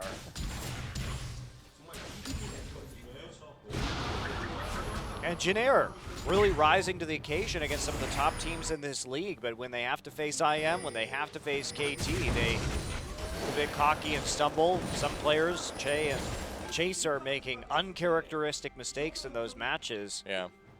And I think Jin Air, this is more of an attitude issue than anything else. It really does seem like that. And you hate to call it something like that, too, because these guys are so talented, but well, what else is it going to be, really? We've seen them beat much better teams than KT. In game 1, Chaser was just straight up playing very disrespectfully, thinking that they weren't going to be in places or making very wild assumptions. I think giving KT the RE2 was a bit cocky as well this game, and they're certainly paying for it. I think it would have been better if they had played that Ezreal in the mid lane. I agree. Instead of the Kassadin. Another equalizer has to be used on a minion wave. I think Sivir would have been a perfectly fine choice for Pilot as well, too. Absolutely. Puts him into a winning lane matchup against the Corki as well. Yeah. Well, as is. The game isn't over yet, but it's not going to be easy for Jin Air to have a chance to win this one. More pressure up on this top lane, and KT going to take their 5th turret of the game potentially here. Well, there's just no wave clear. I mean, you use the equalizer. Ezreal can't be everywhere at once, and that's the other thing, too, is Trace is never going to have an equalizer for an actual team fight at this point. KT very good at pushing their edge right here, and also pressing multiple lanes simultaneously, so this Ezreal simply can't be everywhere at once. I'm just not a big fan of Pilot's build as well this game, too. You know, and I agree. I feel like Triforce into anything would have been better than this. I also, the Iceborne Gauntlet, I mean, it's just, there's not enough attack damage coming in KT. All of their poke is true damage or magic damage. Yeah. So what's the point of getting the Iceborne Gauntlet? I mean, sure, maybe you can slow the minion waves to give your tower 1 or 2 extra attacks as they walk into the turret. I suppose I'm grasping at straws here. Yeah. Well, I mean, the thing is at the end of the day, these guys are pro gamers. You want to assume, well, you know they're doing everything they're doing for a reason. There's not a lot of like random item selections at this level in League of Legends, but some of the decisions, some of the reasons seem, you really wonder what, you know, they're kind of planning with this. I suppose one advantage Jin Air has too. Wow, just more great rotations from KT showing up. Now they're going to try and catch Arrow when they see so many people on the bottom side, but they don't have a good way. Well, Hachani to can follow up. He can turn in Tidal Wave any time he wants to. There's another equalizer right on the wave right there, just buying themselves some time. It's a good thing that it's such a short cooldown ultimate. They need it for wave clear. All right, they might be able to get the red buff here. Looks like they will. Maybe not. All right. And GBM has that needlessly large rod on top of the Rod of Ages now. And with his multiple rods, he should be starting to do a little bit of damage now. Yeah, just a matter of waiting for that thing to scale. Yeah. Now, with all of the magic damage coming in from KT, of course, we saw the problem of all the Veils on the side of KT in the late game against Jin Air when they ran the similar composition. If Jin Air can get some Veils and a Locket here and take it to the ultra late game, I think they will have an advantage, but yeah, they are a real long way away from that happening, and with 2 dragons already on KT, they have to do something here a little bit sooner, make some sort of play to get themselves back into this one. Looks like Pilot will be going for the Last Whisper as his next item. So the same build that we saw out of GBM and his mid lane Ezreal in the previous game. with Veils and Locket and a Crucible, they can maybe come back and win, or they can have a very lovely tea party. One of the two. Yeah. Items work both ways. GBM, though, he's just bringing the flask. He's got it filled with the surreptitious liquor. That's right.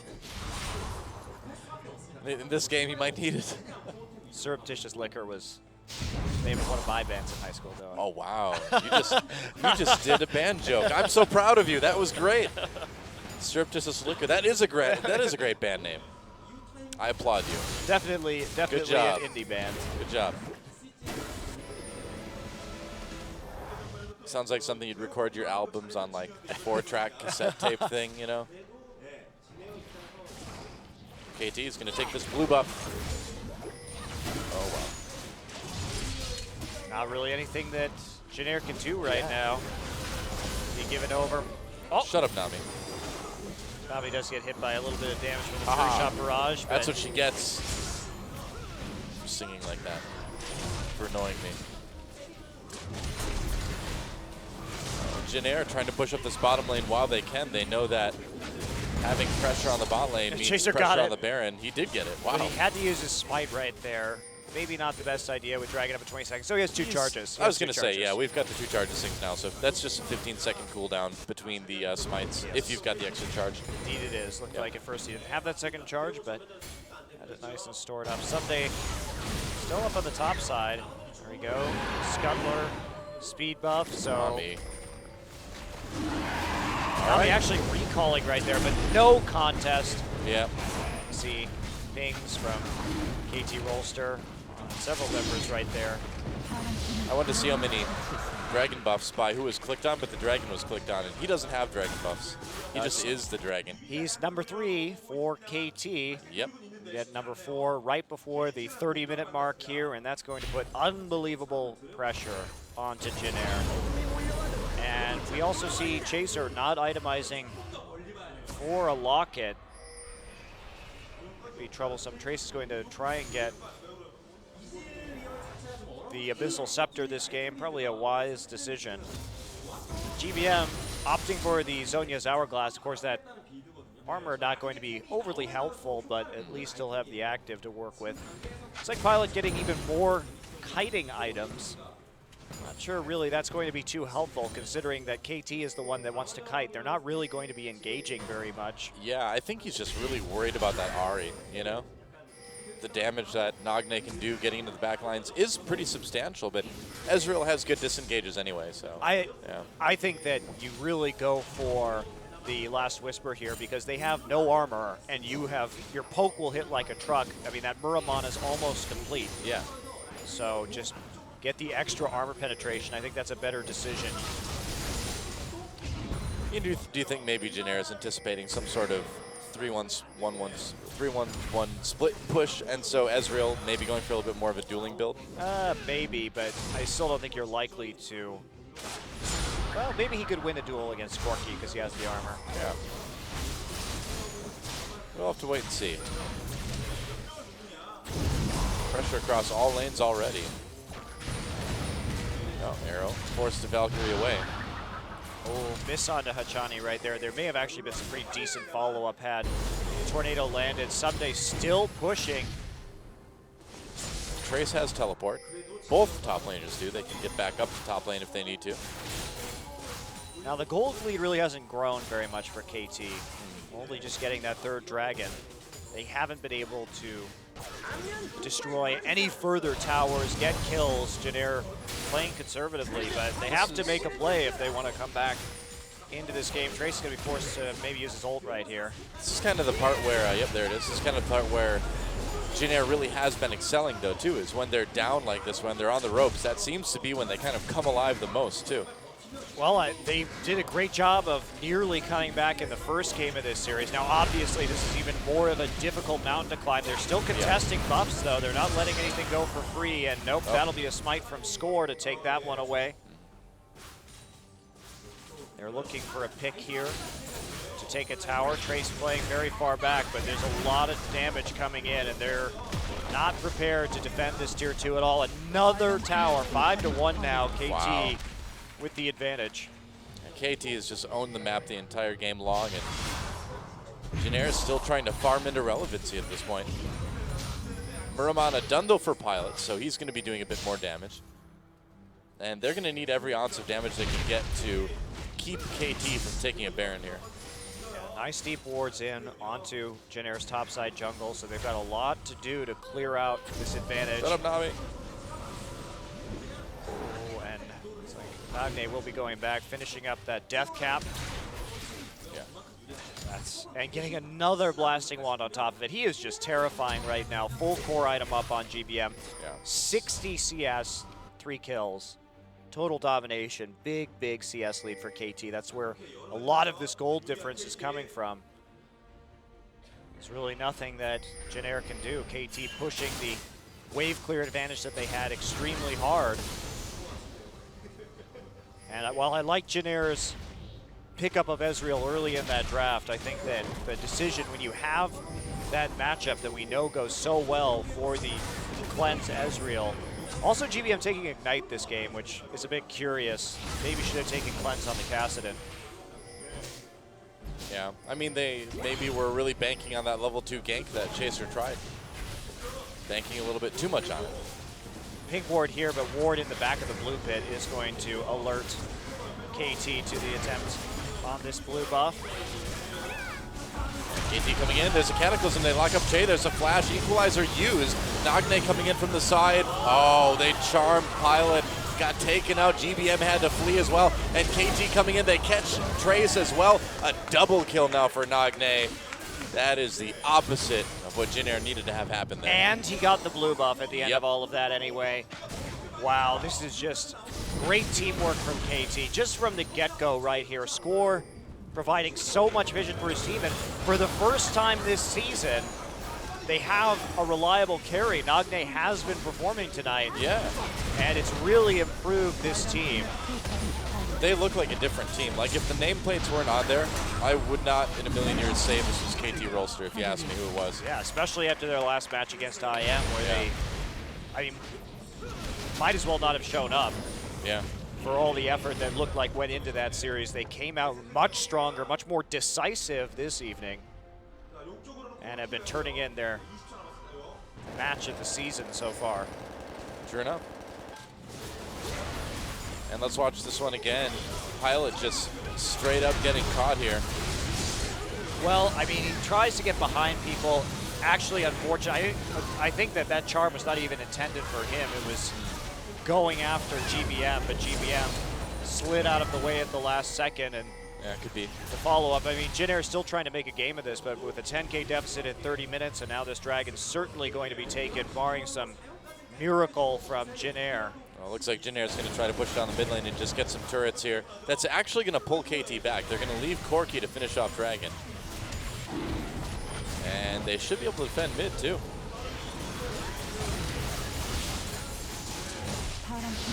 Well, the carry's actually carrying tonight. Arrow having such a good scoreline and impact in the first game of this series, and Nagne in the last 2 games doing some good work.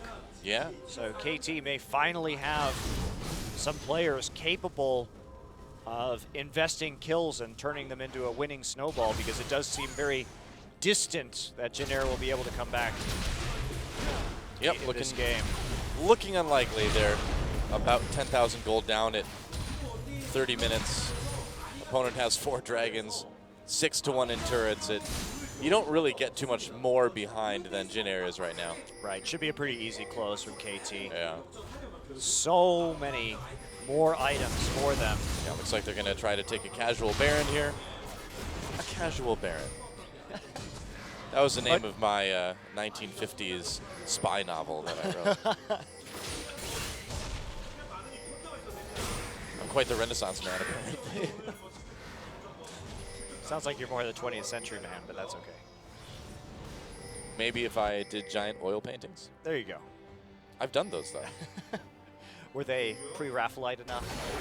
Yeah, definitely. Well, really, I mean, it was the rise of mannerism that led to the end of the true high Renaissance, but I wouldn't really consider Raphael too much of a downturn there. But I can see your point. Further pressure from KT. Yep. Very methodical play. Really, Game 1 and Game 3 have shown some very strong rotational play from KT that has been non-existent for the rest of this season. So, looking substantially better than the way they started out. I feel like Jin Air, again, a little bit of disrespect in terms of the picks. Oh, boy. Here comes the Jarvan and the Nagne. Everybody, there we go. Waited for the Rift Rock coming in, locking up Jin Air. Tidal Wave comes through as well to add to that CC. Achani picking up a bloodthirsty kill there, but it's all about Arrow. It's all about Nagne and GBM on their run. This is going to be an easy whatever KT wants it to be at this point. More turrets, Baron, inhibitors. What do you want? Yeah, probably just push this up and go for the Baron right now. You have that 20 seconds. They may just go for the tower. Get an inhibitor too, maybe. Pilot and GBM still up, so this one's a little bit more risky. Yeah. Trace, though, with no equalizer, there's no real way to push them off of this. Wow, they're going to go on to Trace. He flashes, and he will barely escape. Meanwhile, though, the inhibitor does go down, and KT can still go after this Baron. This doesn't really change that, I would think. No, not at all. Yep. 4 super minions already in the mid lane. Sets up an easy recall, but this game, this is how you shut down a team with very little wave clear. Constant pressure on those turrets. KT has played it out beautifully, played across all the lanes well to continue to get tower after tower after tower. And now, KT looking to easily close this one out. I mean, this Ahri is absolutely terrifying at the moment. Yeah, picking up the elixir as well, too. Yeah, elixir of Wrath. Yep. For this Corki, and looks like we have a blue pot onto Nagne as well. So that's a great way, adding those temporary stats just to slam the door shut. Score with no Iron Elixir, so I'm kind of disappointed in him. You know, you want to be Giant Jarvan. It's unmanly to end the game without being Giant Jarvan, isn't it? You just should call him Jar Huge. Wow, Someday a bit on the run right here. Has to wild growth himself. Oh, nice equalizer. Flashes, can he make it away? This is Lulu we're looking at, but it's a 2v1, and I don't know if Sunday's going to be able to make it out of this one. They're going to give up the Baron, though. He'll gladly give his life for his team's Baron. Oh, over the wall, trying to catch Chaser. Nagne can't quite do it. Baron getting lower. Chaser looking for an opportunity. A nice zoning tidal wave to allow KT to get that Baron, and that was close. GBM, or rather Pilot, nearly stealing it with that true shot barrage. And trying to do what they could, see if they could actually get a miracle steal like they did in the first game of this series, but it's not going to happen. And Jin Air again forced right back into their base. Mid lane inhibitor has respawned. That's about the brightest thing that Jin Air has going for them, but they are just getting crushed in this third game of the series. There's the 5th Dragon coming up in a minute 20. KT should be easily able to take it and then drive the victory home. Yeah. They are looking tubular this game. I'm going to call them Cowabunga Telecom from now on. Well, they are surfing with Nami, so I guess that's okay. That is true, yeah. It's very fitting. It's appropriate. Yet another blue buff for Nagne. Yep. Can't get enough of those this game. Aston has to rift walk out immediately. GBM just can't get close to anybody. Oh. It is over. Baron coming in. There goes another inhibitor. Again. Pull back, 30 seconds till the drag. Yep, that's 5th, that would be 5th drag Yes, for it KT would as well. be. Oh, wow. Over the wall comes Nagne. A lot of damage onto Chaser. Can't quite finish him off, but it does push him away. There goes the turret. It's going to be inhibitor number 3 unless Jin Air can pull off a miracle here.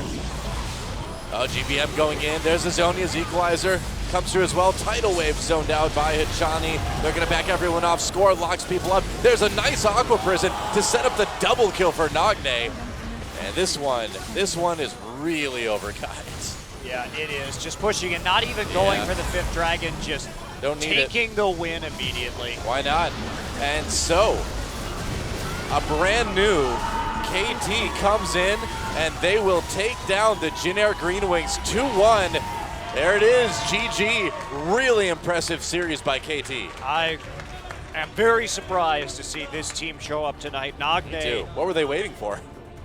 Playing well for the first time in a very long time. Yeah, well, same with Arrow. I mean, just across the board, KT just looking much, much better than we've seen them all season long. And, you know, Jin Air, yeah, Chaser had a rough game 1, and things could have been a little bit better, but, you know, it wasn't like massive throws or anything from Jin Air. KT just genuinely played that much better, I think.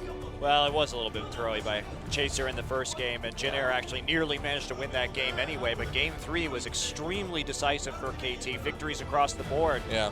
And I think that had Jin Air, if they were even, they would have been okay, but when you start to fall behind with the composition with no wave clear, KT showed exactly how to punish that. What a great job from KT. Since when has KT known how to close games, too? Yeah, This is very good job closing. Yeah, just completely the opposite of the KT we've seen all season long up until now. Yeah, finally trying to press advantages or at least play aggressively against Incredible Miracle. They just allowed IM to wander around the map doing whatever they wanted. This time they come in with much more of a fighting spirit. Yeah, and Jin Air pretty much beating everybody except for IM and KT. And GE. And GE, but Now, we can't get, G beats everybody. They're out of the equation. Jin Air only loses in 3-game series though. That is true. That they're still a very strong team. Their game score overall is still very good. Yeah, their game score is good. And they are the only team to beat GE in a single series too, a single match. Single game. So that is, but a bit of a wake-up call, I think. Probably should have had victories over IM and over KT. Yeah. I think they do have a tendency to get a little bit cocky against some of these lower-ranked teams, and with KT shaping up, certainly made him pay for it. Yep, so let's see who gets the MVP. Looks like it will be Nagne, 7-0-1, 82% contribution for kill. Fantastic game on that Ahri, and I think Ahri may be just kind of a permaban from here on out. She's going to be a little bit too dangerous for a lot of teams to be allowed to have.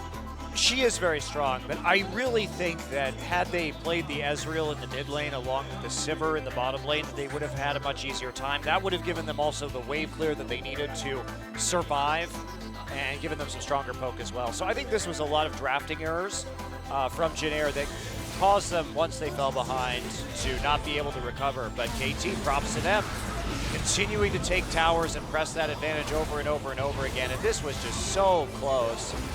Obviously, Nagne surviving with about 50 HP. One auto attack from Caston would have turned that one around. They try and get the pick on the score right here. Score goes down. But Score is really the hero for his vision. Deep wards in, constantly allowed Nagne to get a lot of damage down onto the mid turret early. I will say too, I feel like Kachani's ultimates were particularly good in that game as well. It hit some nice aqua prisons too, so really nice performance on Nami too from Kachani.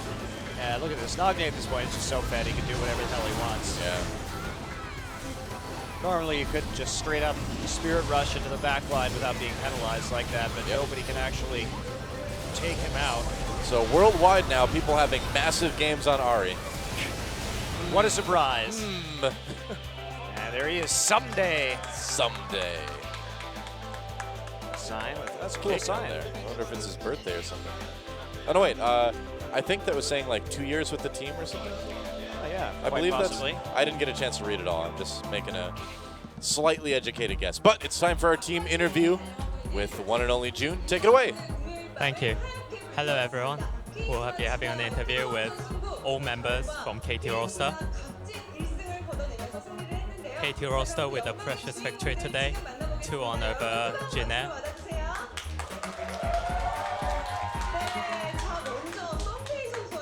So first the interview with Someday. So today was an important day and an important difference. So what are your thoughts? Important victory. So what are your thoughts? It's been a while since we were able to play with confidence. So and we played with confidence and we were able to win. So I'm happy.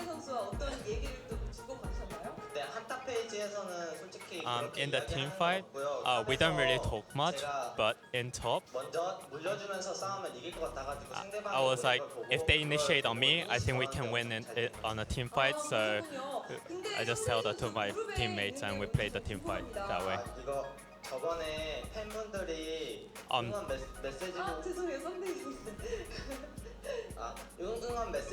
This is actually a book of given to the fans, given from our fans. So it actually says medicine of cheering message, medicine.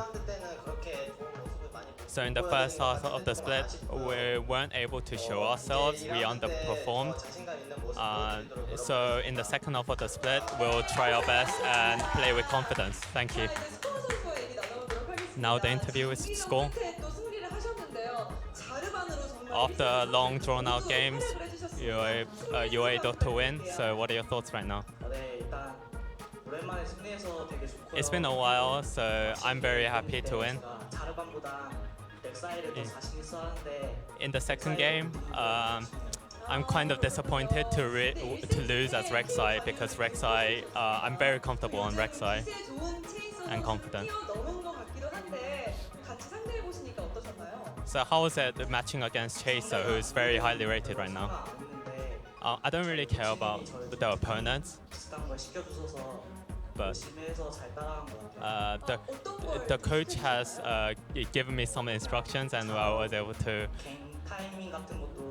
able to follow through with the coach's plan. So, and he says he taught me a lot of tips about playing against Chaser, and it helped him a lot in this game.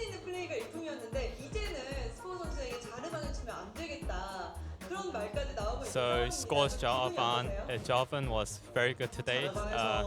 So what are your thoughts on that?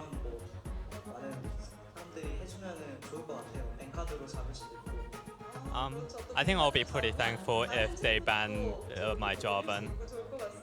It gives us more strategical edge. So in the first game, you got your Baron stolen by Morgana. So what are your feelings when that happened? It was... Well, in the second match, getting the Dragon stolen by Janna's Tornado was a lot worse. Compared to that, it was nothing. During that moment, I was like, oh dear. But in the third game, I was able to smite the objectives. So I'm happy at the end. So anything you want to say? In the first half of the split, we are starting to perform better, and now since we're at the end of the first half of the split, it's kind of disappointing. But we'll try our best to perform well in the second half. Interview with Nagne. So you were able to get MVP with Ari on game 3. So what are your thoughts? In the first half of the split, I underperformed and didn't play with confidence, so I was very disappointed and sorry to our fans. But now today, we were able to play with confidence, so I'm very satisfied and win.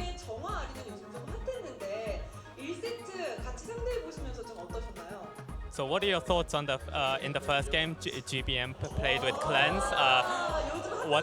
What do you think about GBM and his Cleanse? And he says, I don't really fear GBM since he packed. So she asked, what's the difference between Ignite and Cleanse? What do you think? So if you pack Ignite, I can kill you, but with you having Cleanse, you can't kill me. I think that's the difference. So anything you want to say to your coach? In the second half, we were disappointing. So the first half, we were disappointing. So we're very sorry, but we'll try our best and put up a good performance in the second half of the split. So interview with Ara. What are your thoughts after today's victory? In the previous match against IM, I wasn't able to win with Vayne and Draven, so I was very disappointed. But now, after today, we won, so I'm happy at the end right now. 오늘 경기한 것 중에 파일럿 선수가 한 30분에 360개 정도 먹은 그게 있었는데 there was a game where Pilot got 360 CS-ish at 30 minutes. So I think Pilot CS taking was a bit intimidating, and I think he takes his CS really well compared to me. So how did you feel laning against him? Well, everybody takes CS well compared to Arrow. True. It's true. In the first set, there was Morgana in the top lane, and Pilot was kind of the hyper carry of that comp, so I feel like the team gave Pilot a lot of CS. So in the first set, I was like, okay, let's just try to get as much as I can and play the game that way.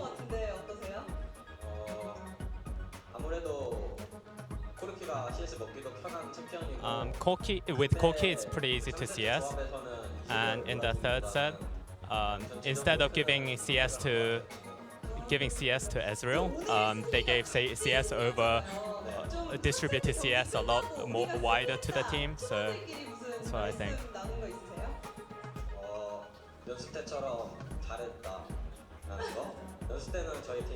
About today, I think we played as well as we played in scrims.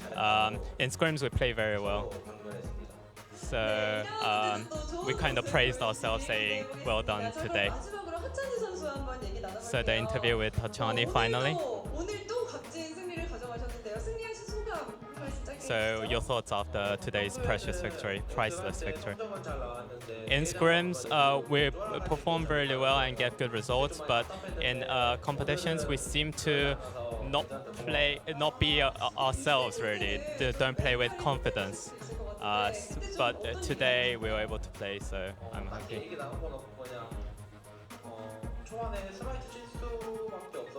In the beginning of early game in the early games, Score wasn't able to secure objectives with Smite, so we our snowballing kind of got slowed dramatically.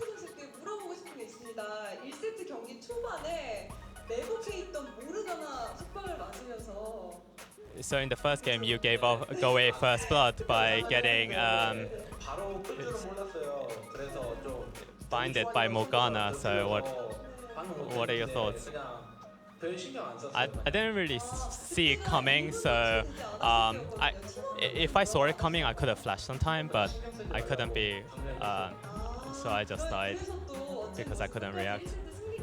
But my teammate said not to worry. So there are a lot of KT roster fans here today. So anything you want to say to your fans?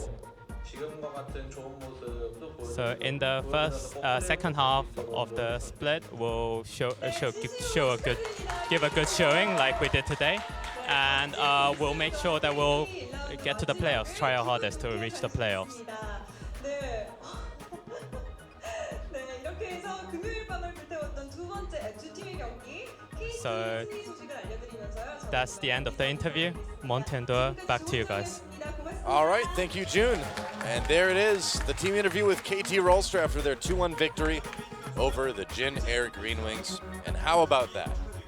Wow, very surprising result from today, but KT Rolster really showed up for the first time this season in a well-deserved win, especially how clean their Game 3 win was, very decisive. Well, Jin Air managed to hold on to Game 1 for quite a long time. They looked good in Game 2, and Game 3, a little bit of maybe errors and picks and bans overall, maybe a little bit too much cockiness from Jin Air yet again. They are 4-3 in the standings overall, but still, a good game score too. KT Rolster 2-5, still -6 though, so a ways to climb. KT has dug themselves into such a large hole at this point that even if they keep up that level of play, they're going to have an extraordinarily difficult time making it into the playoffs. Yep, but very dangerous spoilers possibly for other teams. Najin versus Samsung tomorrow, and SK Telecom versus GE Tigers. That is going to be an awesome match. Can the GE Tigers go undefeated in the first half of the season, a full 8-0?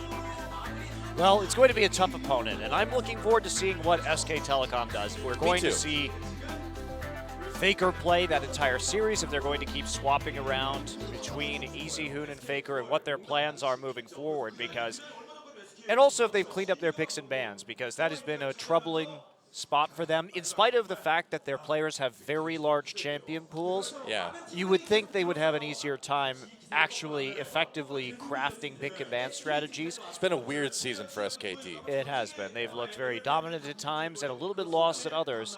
And a lot of it goes back to that draft. So that's the big question mark, because GE has been performing magnificently in terms of the draft throughout this first half of the season. Yeah, they have, and a lot of different comps that they can play too. So SK Telecom going to have their hands full with that one, but GE Tigers, possibly a tough opponent for them as well too. And Samsung versus Najin, an interesting match as well. Najin really, really needing a win.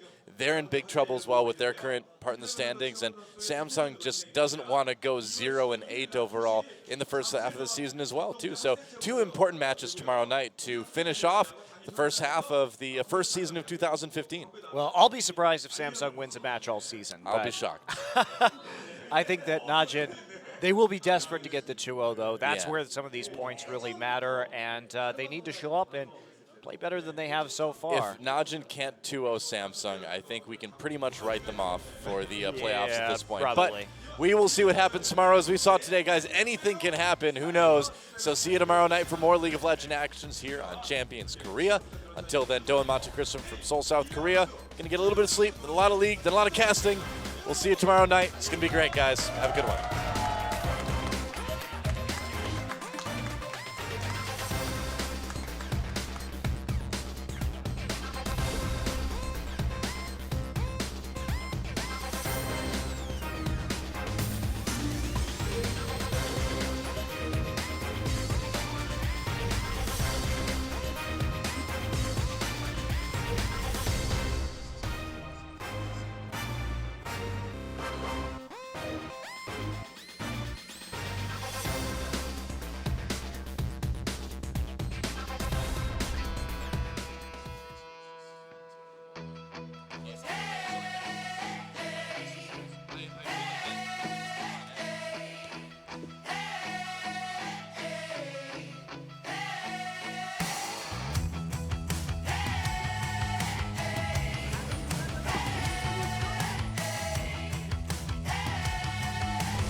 you'll drown.